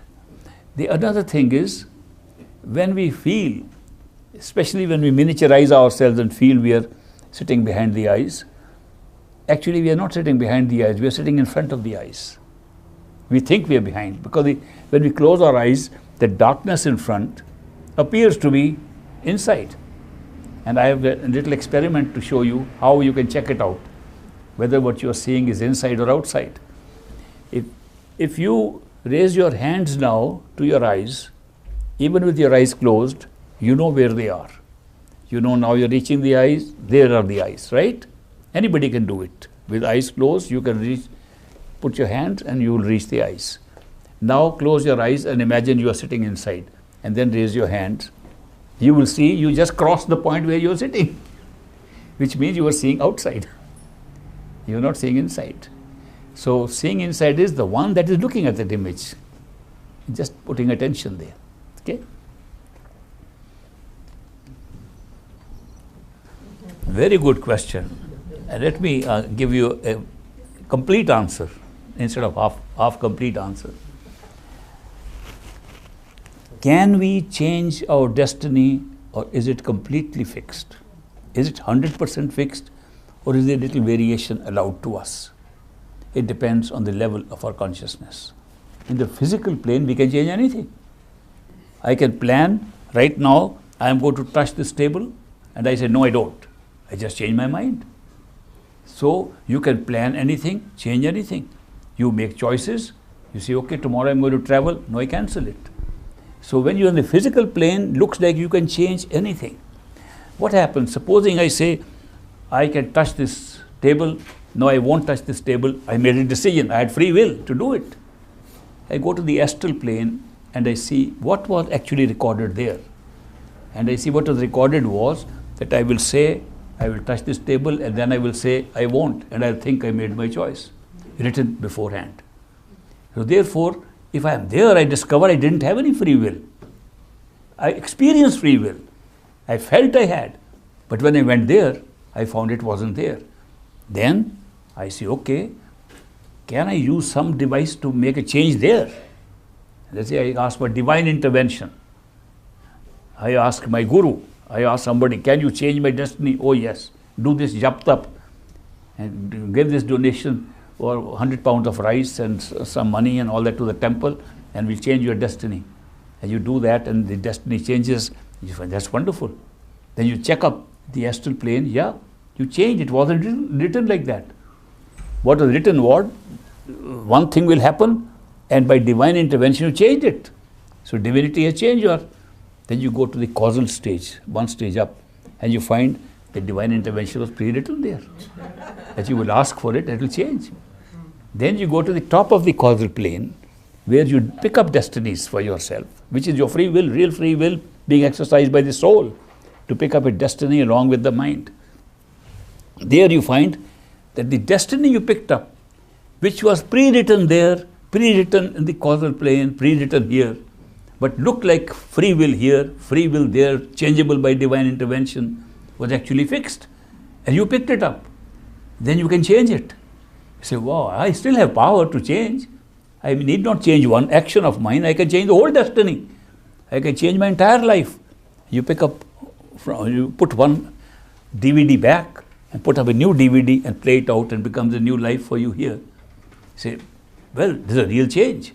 Then you go above to the spiritual nature, in the soul, par Brahm, beyond this causal stage. And you find the change of destinies is already pre-written there, that you will change even the DVD. So it all depends. What looks like that we can change, yes, we can change. But at one level it changes, at the next level it is still fixed. At the top, everything is fixed. Everything, including all these changes, are fixed. But since we get our experiences level to level, we notice the change. Yes? How does déjà vu fit into what you just explained? Deja vu is an example of having a previous life where you have had a similar experience and you see it again and feel that you have been here before. The deja vu is one of the evidences that there is something that you have seen before, which is not something new. And sometimes it's used as evidence of reincarnation. Some people don't believe that they reincarnated, but then they go, they see, I know all this place. They can even name places before they even reach there. How does that happen? So it's one of the evidences of reincarnation. Yeah. Well, maybe I used the wrong term, but I meant also in the sense of living through something in a familiar place that you feel like you've lived this moment before, is what I mean. Yeah, it's the same thing. Not necessarily somewhere you've never been before, you don't know it, and you recognize everything. No, you live in a place, you know that you lived it before. Mm-hmm. And you know what that means? You lived there before. When you live in a place and you feel you have lived here before, it looks so familiar. Be sure you have lived here before, but not in this body. Yeah, it's not what I mean though. But not in this body. Yeah, no, but that's not what I mean. What I mean is, because I've lived this before where it's in a familiar situation, my own home, but then a series of events happen that I know it's going to happen, and then it happens, is what I mean. You mean the premonition, you have some idea beforehand what will happen. Yeah, but that's it feels because like a déjà vu, like it's happened before, but I know it's never happened before. it's slightly different from déjà vu in the sense that this is a premonition that you know in advance. You can know this is going to happen and it happens. There is a lady in the United States in a city not far from Chicago called DeKalb. What's her name? Carol Canova. She's a lady, I met her at a Spiritual Frontiers Fellowship meeting. And she gets dreams and she sees exactly something and it happens 1 week later. And it's natural to her. She doesn't know how it happens. She never practiced anything, just as a gift like this. So she came to see me in Chicago. I was a poor immigrant, come from India, was trying to find a job here. And she knew I was a poor fellow. I had gone to attend a spiritual convention on the East Coast. And she said she'll see me. Where will you see me? I said, I'll see you in the office of one of these guys, small place. And then before she came, 1 week before she came to see me, she had a vision, a dream, that she came to see me. I was sitting in a big hotel lobby, and I was not sitting. that she was waiting for me in a big hotel lobby. I came in a big stretched limousine, huge big limousine. They stepped out. And she said, this fellow can't be having that kind of limousine and come there. But she recorded it. She used to record all these in a journal. Every dream she recorded. So after a week, just before she was coming, my host there called her, meet us in the hotel. And she came to the same hotel which she saw in the dream. And then she said, but now what about the limousine thing? That friend of mine bought a limousine just the day before, and it landed up the exact scene. She was sitting like this with a journal open. Read this last week's dream. These things happen. This is almost like that guy telling me what I'm going to think. But this premonition comes up because it's an access we have to our own future, which also means the future is pre-written. We couldn't have it that way. So when we can see something in advance, it means that it's already there. So it means you're somehow connected to that higher place. Actually, you are always connected. Yeah, but you see it for a second. Yeah. Once in a while, you get a sudden awareness of it. Right. It's like a glimpse of it. You get these glimpses. There was a very strange case that happened in England, and there were 3 elderly ladies. They were friends. One was spinster, 2 were widows, Mrs. Brown and Miss Smith and some other Mrs. John. I don't remember exactly their names. There are 3 of them, and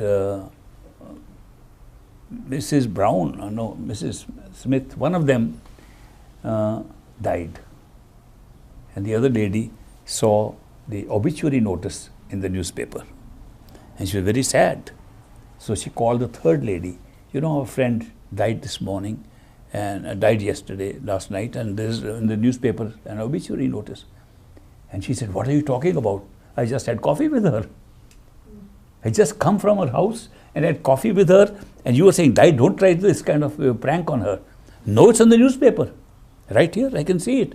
Not only that the, her name is Jones, I think, the E is inverted. There's misprint, typo error in the spelling. And the E is upside down. And the name in the obituary notice is right here.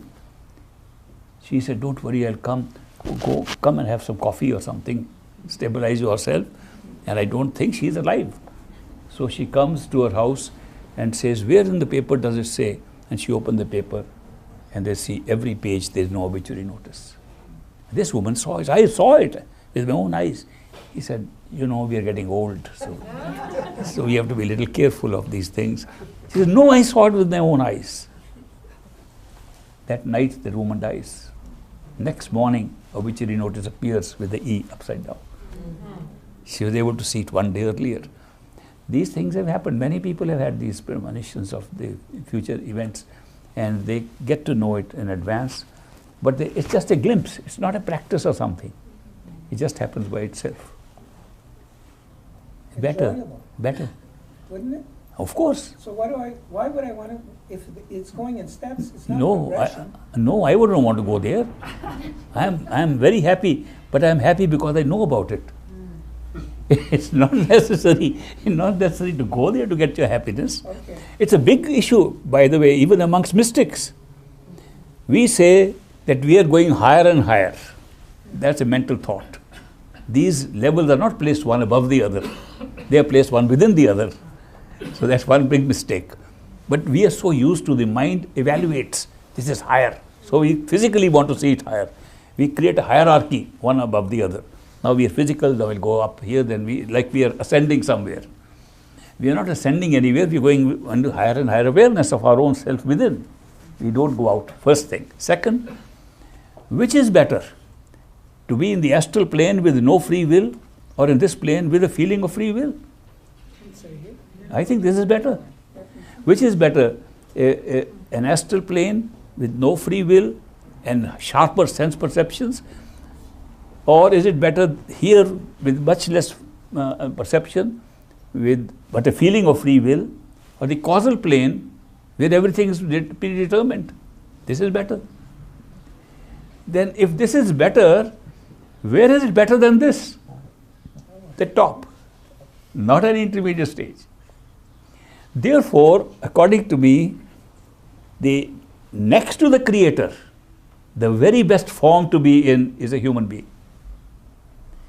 Not only that, I am not saying, it has been said by most religions, that man is made in the image of the Creator. How is he in the image of the Creator? Creator has no ears, no eyes, no form. Then what is similar? How are we in the same image? The image is, Creator has real free will, and we have the feeling of free will. At no other level do we have it. Therefore, in that sense, we are the next to the top. So I would like either here or top, not these intermediate stages. So I'm glad you like the same thing. You see, this concept of beginning, middle and end is a very important concept, because when you say you have an experience or an event, it must have a beginning, middle and end.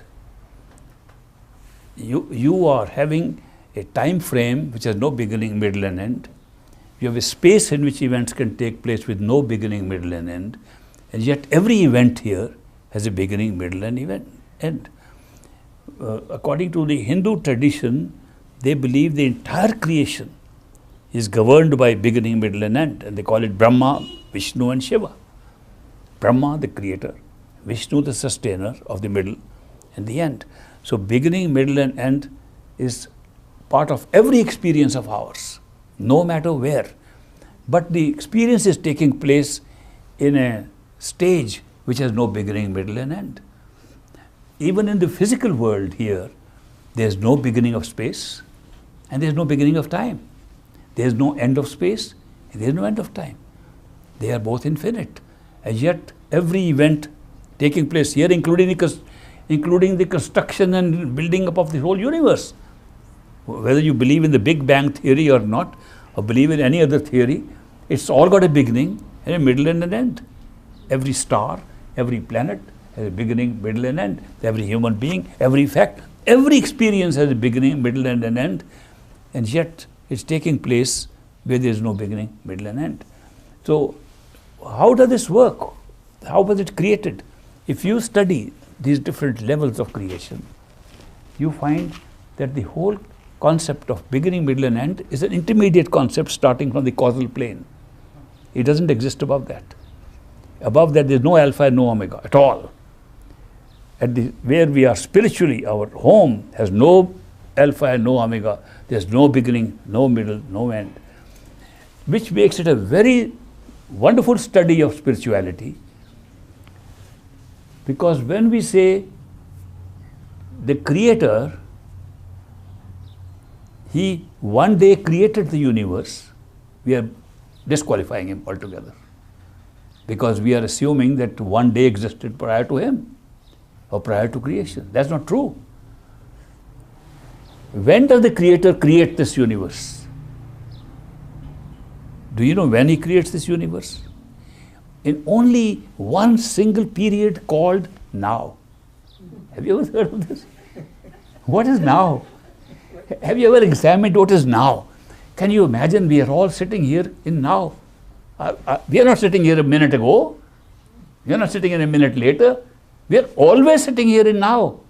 Now is the only time we have in which we can exist anywhere, even the physical plane. And how much time is there in now? Zero. You ever thought of it? Okay, let's see what is the nature of time.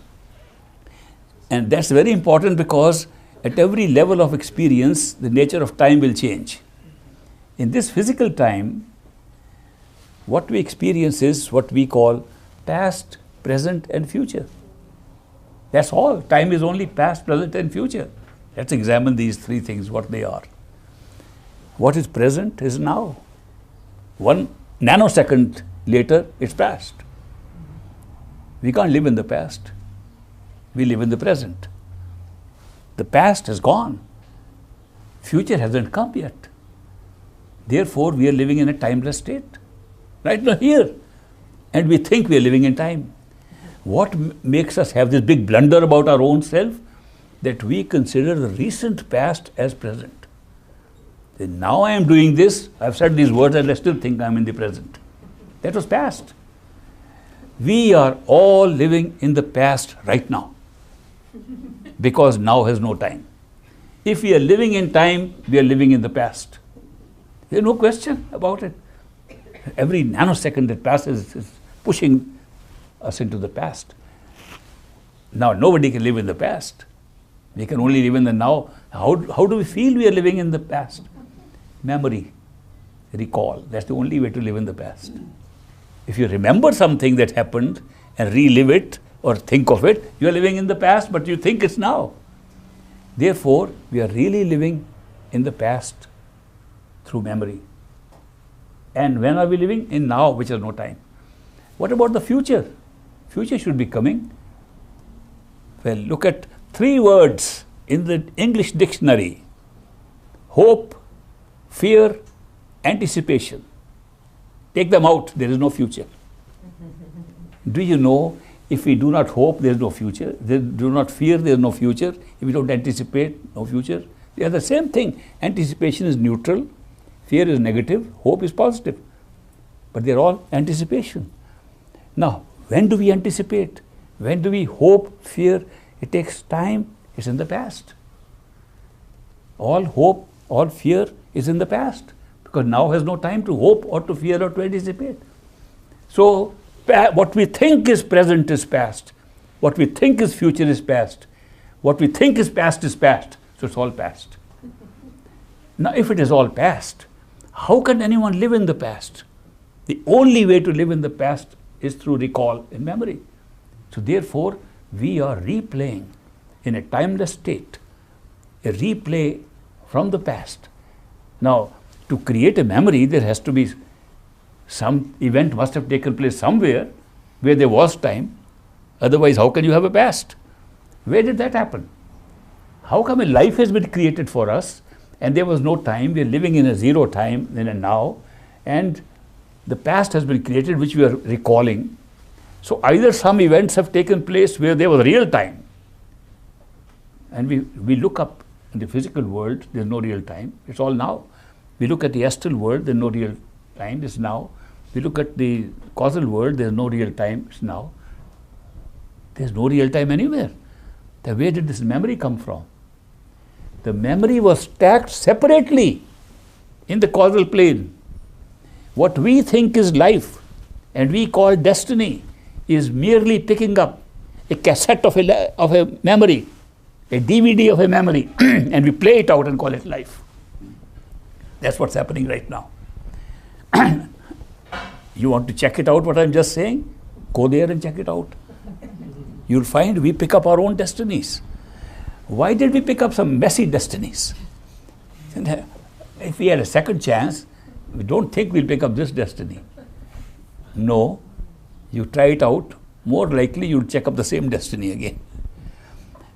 How can we be so stupid in the causal plane that we can't understand that we are picking up a destiny of our life with so many ups and downs and all that? Because we are not stupid, we are intelligent. We are intelligent enough to see that if we picked up a very good destiny, we won't be human beings. Picked up a very bad destiny, we won't be human beings. So we first of all confine ourselves to being a human being, which, as this young friend of mine says, is next best to the top.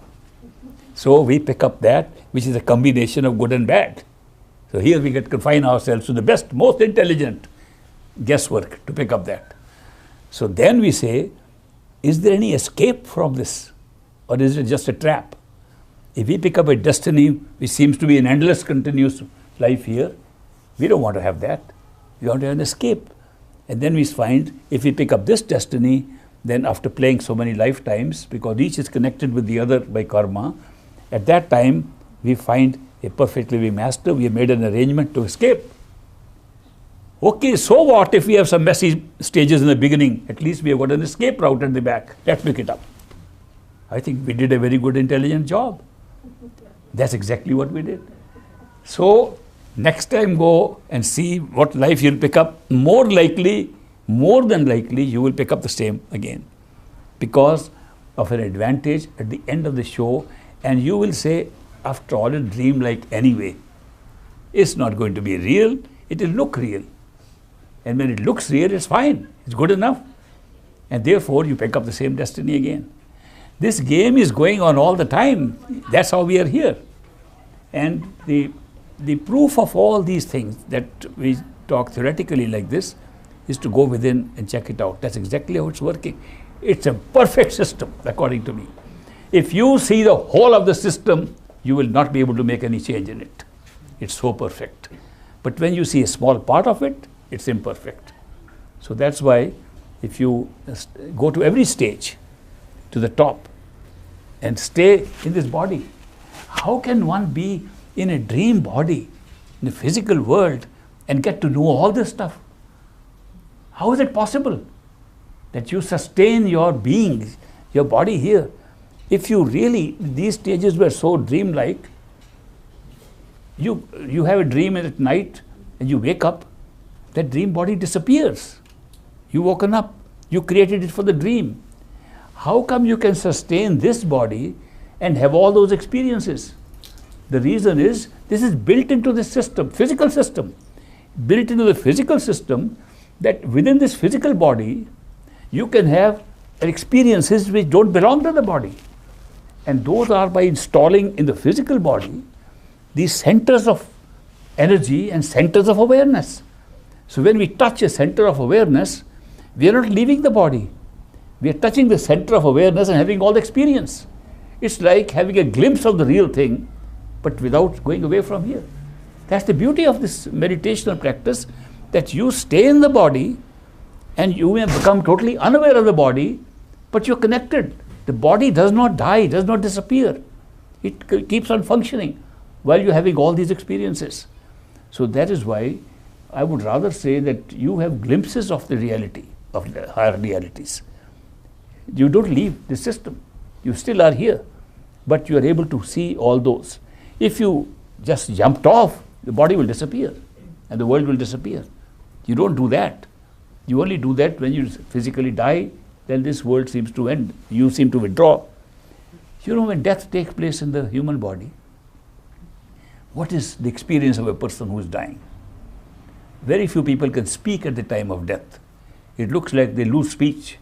They can see, move their eyes, but they can't speak. Speech seems to go away, so they can't tell us much. Some people who have had near-death experiences come back to tell us nice, wonderful stories of the light and the tunnel and so on. And the psychologists say they are only seeing their birth canal when they were born and their mind has gone back to childhood. But what is the true nature of a person who is dead, not near death, who has really died? He can't tell. But if you practice meditation and withdraw your attention completely, you have the experience of real death, not near death. And then you can tell, because you are still connected, but you only had an experience of that higher state. Then you can say that when you were dying, the world was withdrawing from you as if it didn't exist. And suddenly, your entire life that you have lived here flashes so fast in front of you, like you are reviewing your entire life. And the whole thing comes up suddenly, every flash, starting backwards, starting from the last day of your life, backward you see the whole life very fast. And when you die, it disappears. And then, of course, this last vision determines what will happen to you next. And it's a very important factor in determining your next life. The next life is determined by your karma of this life. As you know, karma is of three kinds. Karma is of three kinds. I have to follow. I have a lot to share, but you know, he gives me limited time to. Okay, karma. What is karma? Karma theory is a very great theory. It's one of the greatest theories. In the Indian spiritual lore, we talk of Krishna, who was the avatar, born with knowledge, and he had a young friend. Krishna was a cowherd. In a village, he used to take care of the cows and took them for pasture. And he had a young friend called Udo. And Udo and Krishna used to go together. And Krishna used to reveal to him things that he can see, even as a child. So one day he says, Udo, we are all trapped by karma. Karma is what is holding us all back. And karma is such a great thing.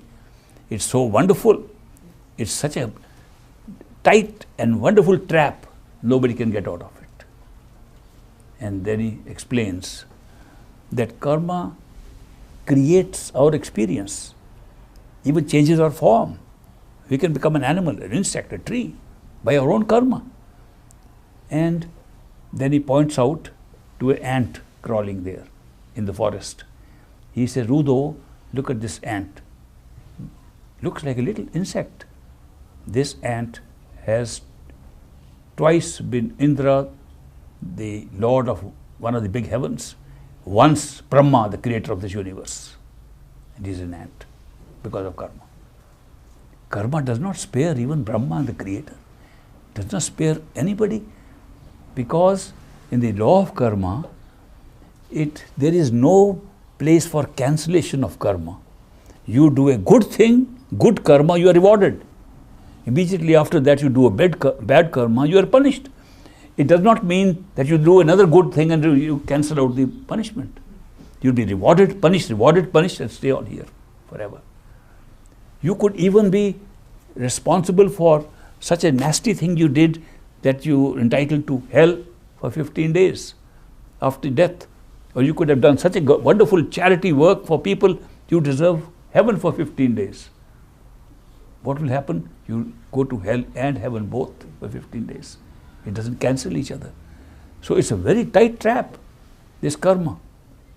By the way, if you got a choice that you had 15 days in heaven and 15 days in hell, would you like to go to hell first or heaven? Those in favor of heaven first. Those in favor of hell first. Wow. Who could imagine that this whole group wants to go to hell first?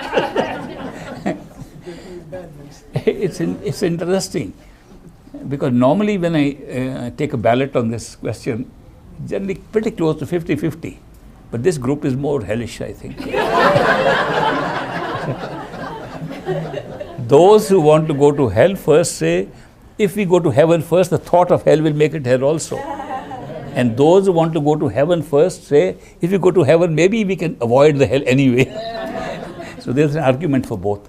But that's the last choice. Last act of free will we get when we're leaving the physical body at death. If there is, karma has created hell and heaven for us, last choice is which one first. That's the only choice. But then the whole cycle of the rest of the experiences goes on. And therefore, karma binds us down and it is relentless. It doesn't spare anybody. And you can go by very good deeds. You can do all the charity, all the good work, be very kind to people and get a very nice place. You go to stay in the heavens, and almost all the heavens and hells are in the astral plane. You can go have a good time, and then what happens? Then you come down. So you don't escape from this wheel. And the wheel of reincarnation is so permanent. And the wheel of incarnation operates whether you believe in the wheel or not. Somebody says, I don't believe in reincarnation. Good. When you come back, you'll believe it. It's just like the atheist I met. The atheist was very proud to be an atheist. Eventually he said to me, you know, Ishwar, thank God I am an atheist. So, you know, these contradictions come to us. So the law of karma operates in such a way that we can reach any point and then come down from all these levels. The area which is beyond karma, of experience, is beyond the mind. So long as we are within the realm of the mind, and the three worlds of the mind, which you mentioned, physical, astral and causal, they are all worlds of the mind. The mind is the creator of these worlds. The power of the soul has been delegated to the mind to create these. And therefore, these three worlds are a trap and are all governed by the law of karma. Karma operates here, karma operates in the astral plane, karma operates in the causal plane, but little differently. three kinds of karma is karma with which we are born, which we normally call our birth destiny. We are destined to be going through this life. We are destined to be born with these parents, destined to be born in this house, destined to be brought up like this. We had no choices at all as a child, as a kid, infant, growing up.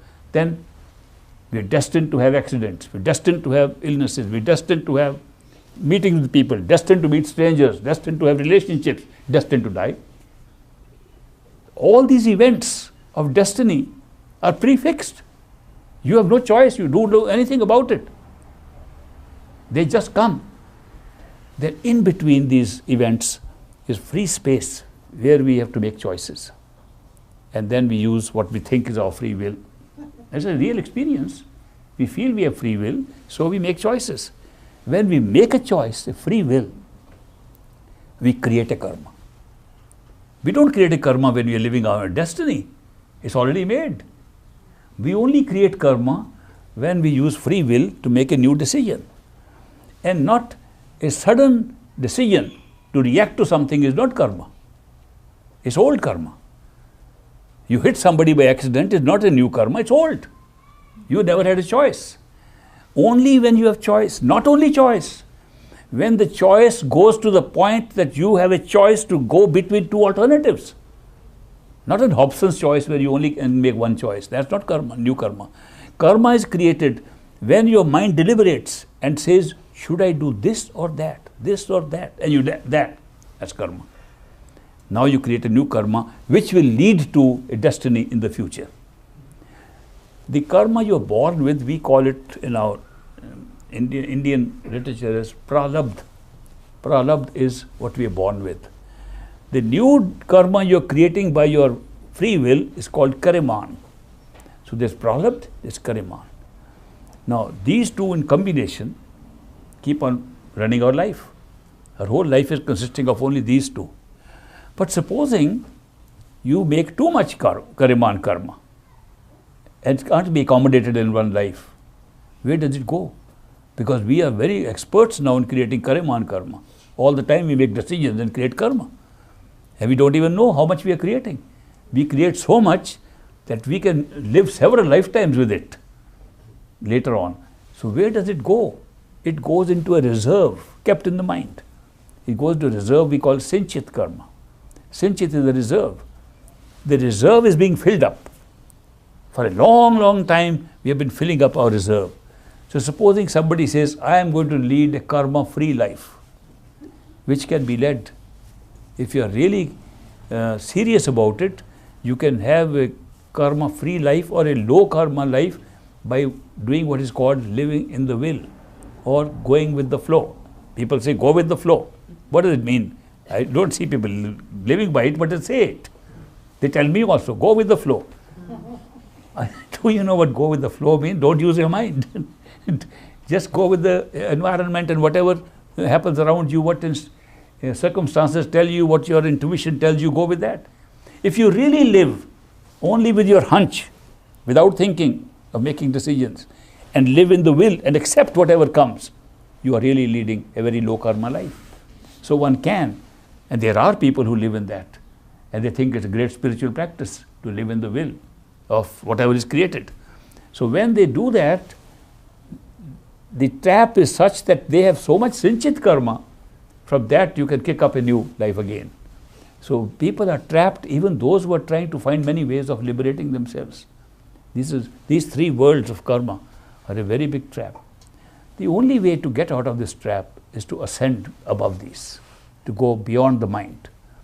To go beyond the mind means you leave the whole package behind. Is free will real? No. Is karma real? No. It's a package. It's connected with that. There is no karma and there is no free will. When we find free will is not real, we'll also find karma is not real. So long as we feel free will is real, karma is real. They are both interconnected. They are connected because it's the free will, experience of free will that creates the experience of karma. They are not separate. So it's not that destiny is real and free will is not. It's not like that. They're both connected. So when you go above the mind, and that can be done only with the help of somebody who has already gone above the mind. That is why there are gurus and masters and swamis and all these people in this world, thousands of them. But very few of them go above the mind. You look at their teachings, they can take you to a universal mind. They can take you to the very point of creation of this whole universe. Every stage looks like the ultimate stage creating the universe. Even astral plane looks like that. And people reach the astral plane, they think there's nothing more to go, we reach heaven. People who think heaven is the top, they only go to the astral plane and say heaven is the top. They reached heaven. What else is there? And they do not distinguish between a timeless state and a time state. They don't go into that area at all. It's a much better place. So, every place seems to be the end. But causal plane has been taken to be the end by large number of teachers, practitioners, who call it Sachkhand. And they don't realize that there is still time and space there, that we have to go somewhere beyond that. This is being created by the mind. So the mind has imitated the soul in some ways and tries to do the same thing that the soul does, which means the soul expands to create the many and the mind expands to create the many. Just like one soul has become so many souls of us, one mind has become so many minds also. The origin of the mind is also a universal mind, which is at the top of the causal plane.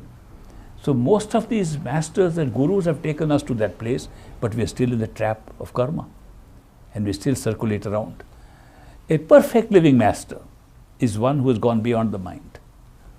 And we call them in the category of sadgurus or satgurus, and they have gone beyond the mind, and they want us to go beyond the mind. This master of mine, whose picture you see here, he said his path starts from Parbrahm, beyond the mind, and ends in Sachkhand, our true home. He said the rest of it is not his path. Many people are practicing going there. But even they are rare. But the perfect living masters are extremely rare. I think at no time have there been more than 5, 6, or at the most 8 in this whole world, responding to seekers who were seeking beyond their minds. Seekers, when they seek spirituality, they seek according to their own concept of what their spirituality is, what their spiritual goal is. And they meet teachers accordingly, they meet their gurus, masters accordingly to take them to that level. But those whom we call marked souls, that's a terminology we use to distinguish between those who don't want to stop at the mind level but want to go to the true home. True home is, which is totality, it's only one, where we become one and there's only one, we merge in the one. Those who seek that, the perfect living masters come to take them back home. And it does not mean that they, in the intermediate stages, they are not taken masters and gurus and so on to take them step by step. But their seeking never ends. Even when they reach that level, no, I want more. I want more. Then the perfect living master steps in and takes them back home. So this law of karma that lies in these 3 levels is a very big trap. But imagine the uniqueness that our free will, which in three worlds only exists in the physical plane, nowhere else, is alone responsible for creating karma.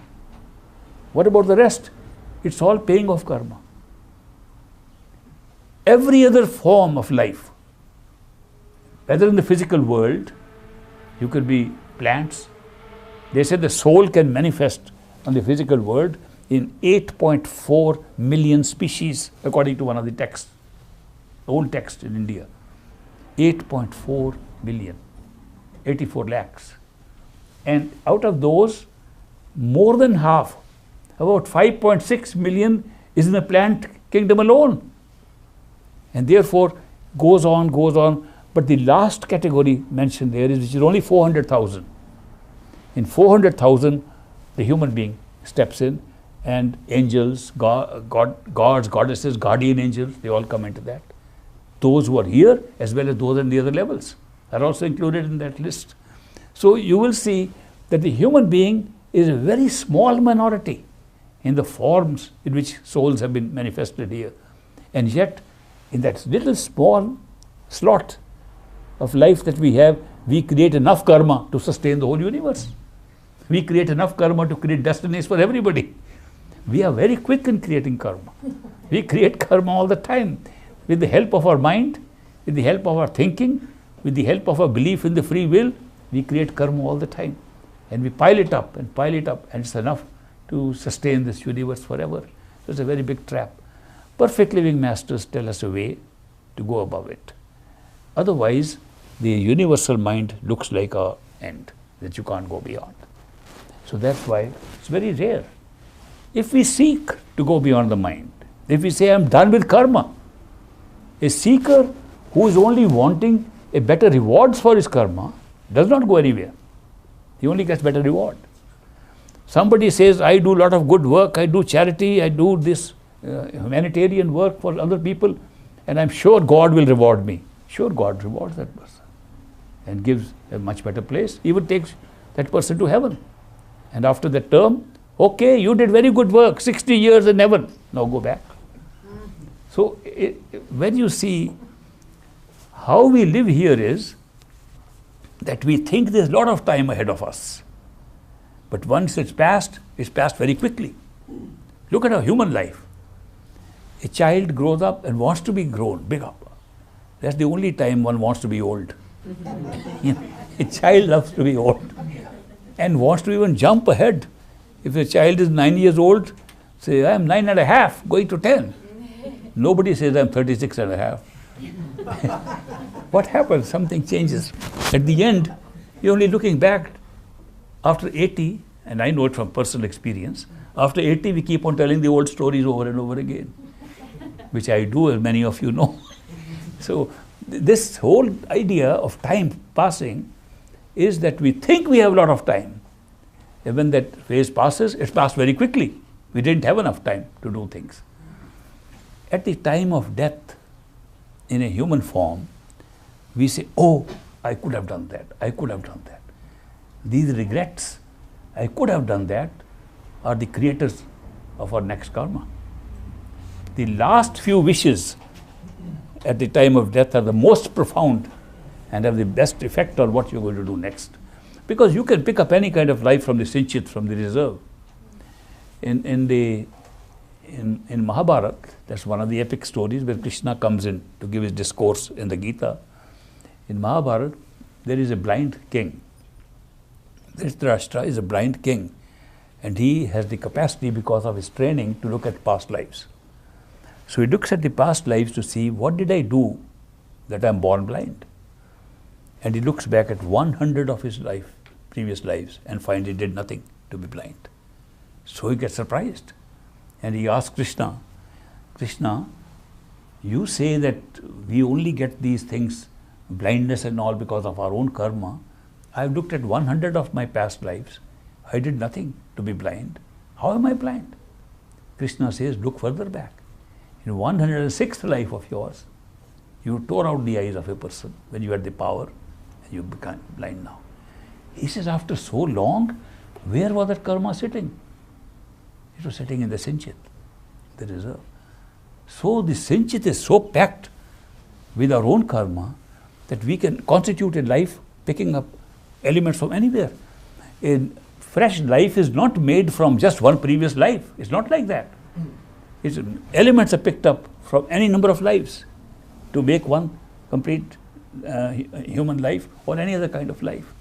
So we go by a cycle through all these experiences of different forms, including we could be trees, we could be this, depending on our karma. So karma has a very powerful effect, and therefore to get ourselves from the very world of karma, from the three worlds of karma, we can only be lucky if we find a perfect living master who takes us beyond that. How does he take us beyond that? How can he be using some special instrument or special mean that he can take us beyond this, beyond the very process of mental creation and universal mind? And he does it by a natural faculty that exists in the soul, and that is the faculty of love. What is love? I see the word being used everywhere. I love my house, I love my car, I love my kids, and I love you so long as you love me. Have you done something for me lately? Then I love you. If you haven't, then I don't. This use of the word for another word which is attachment is a misnomer.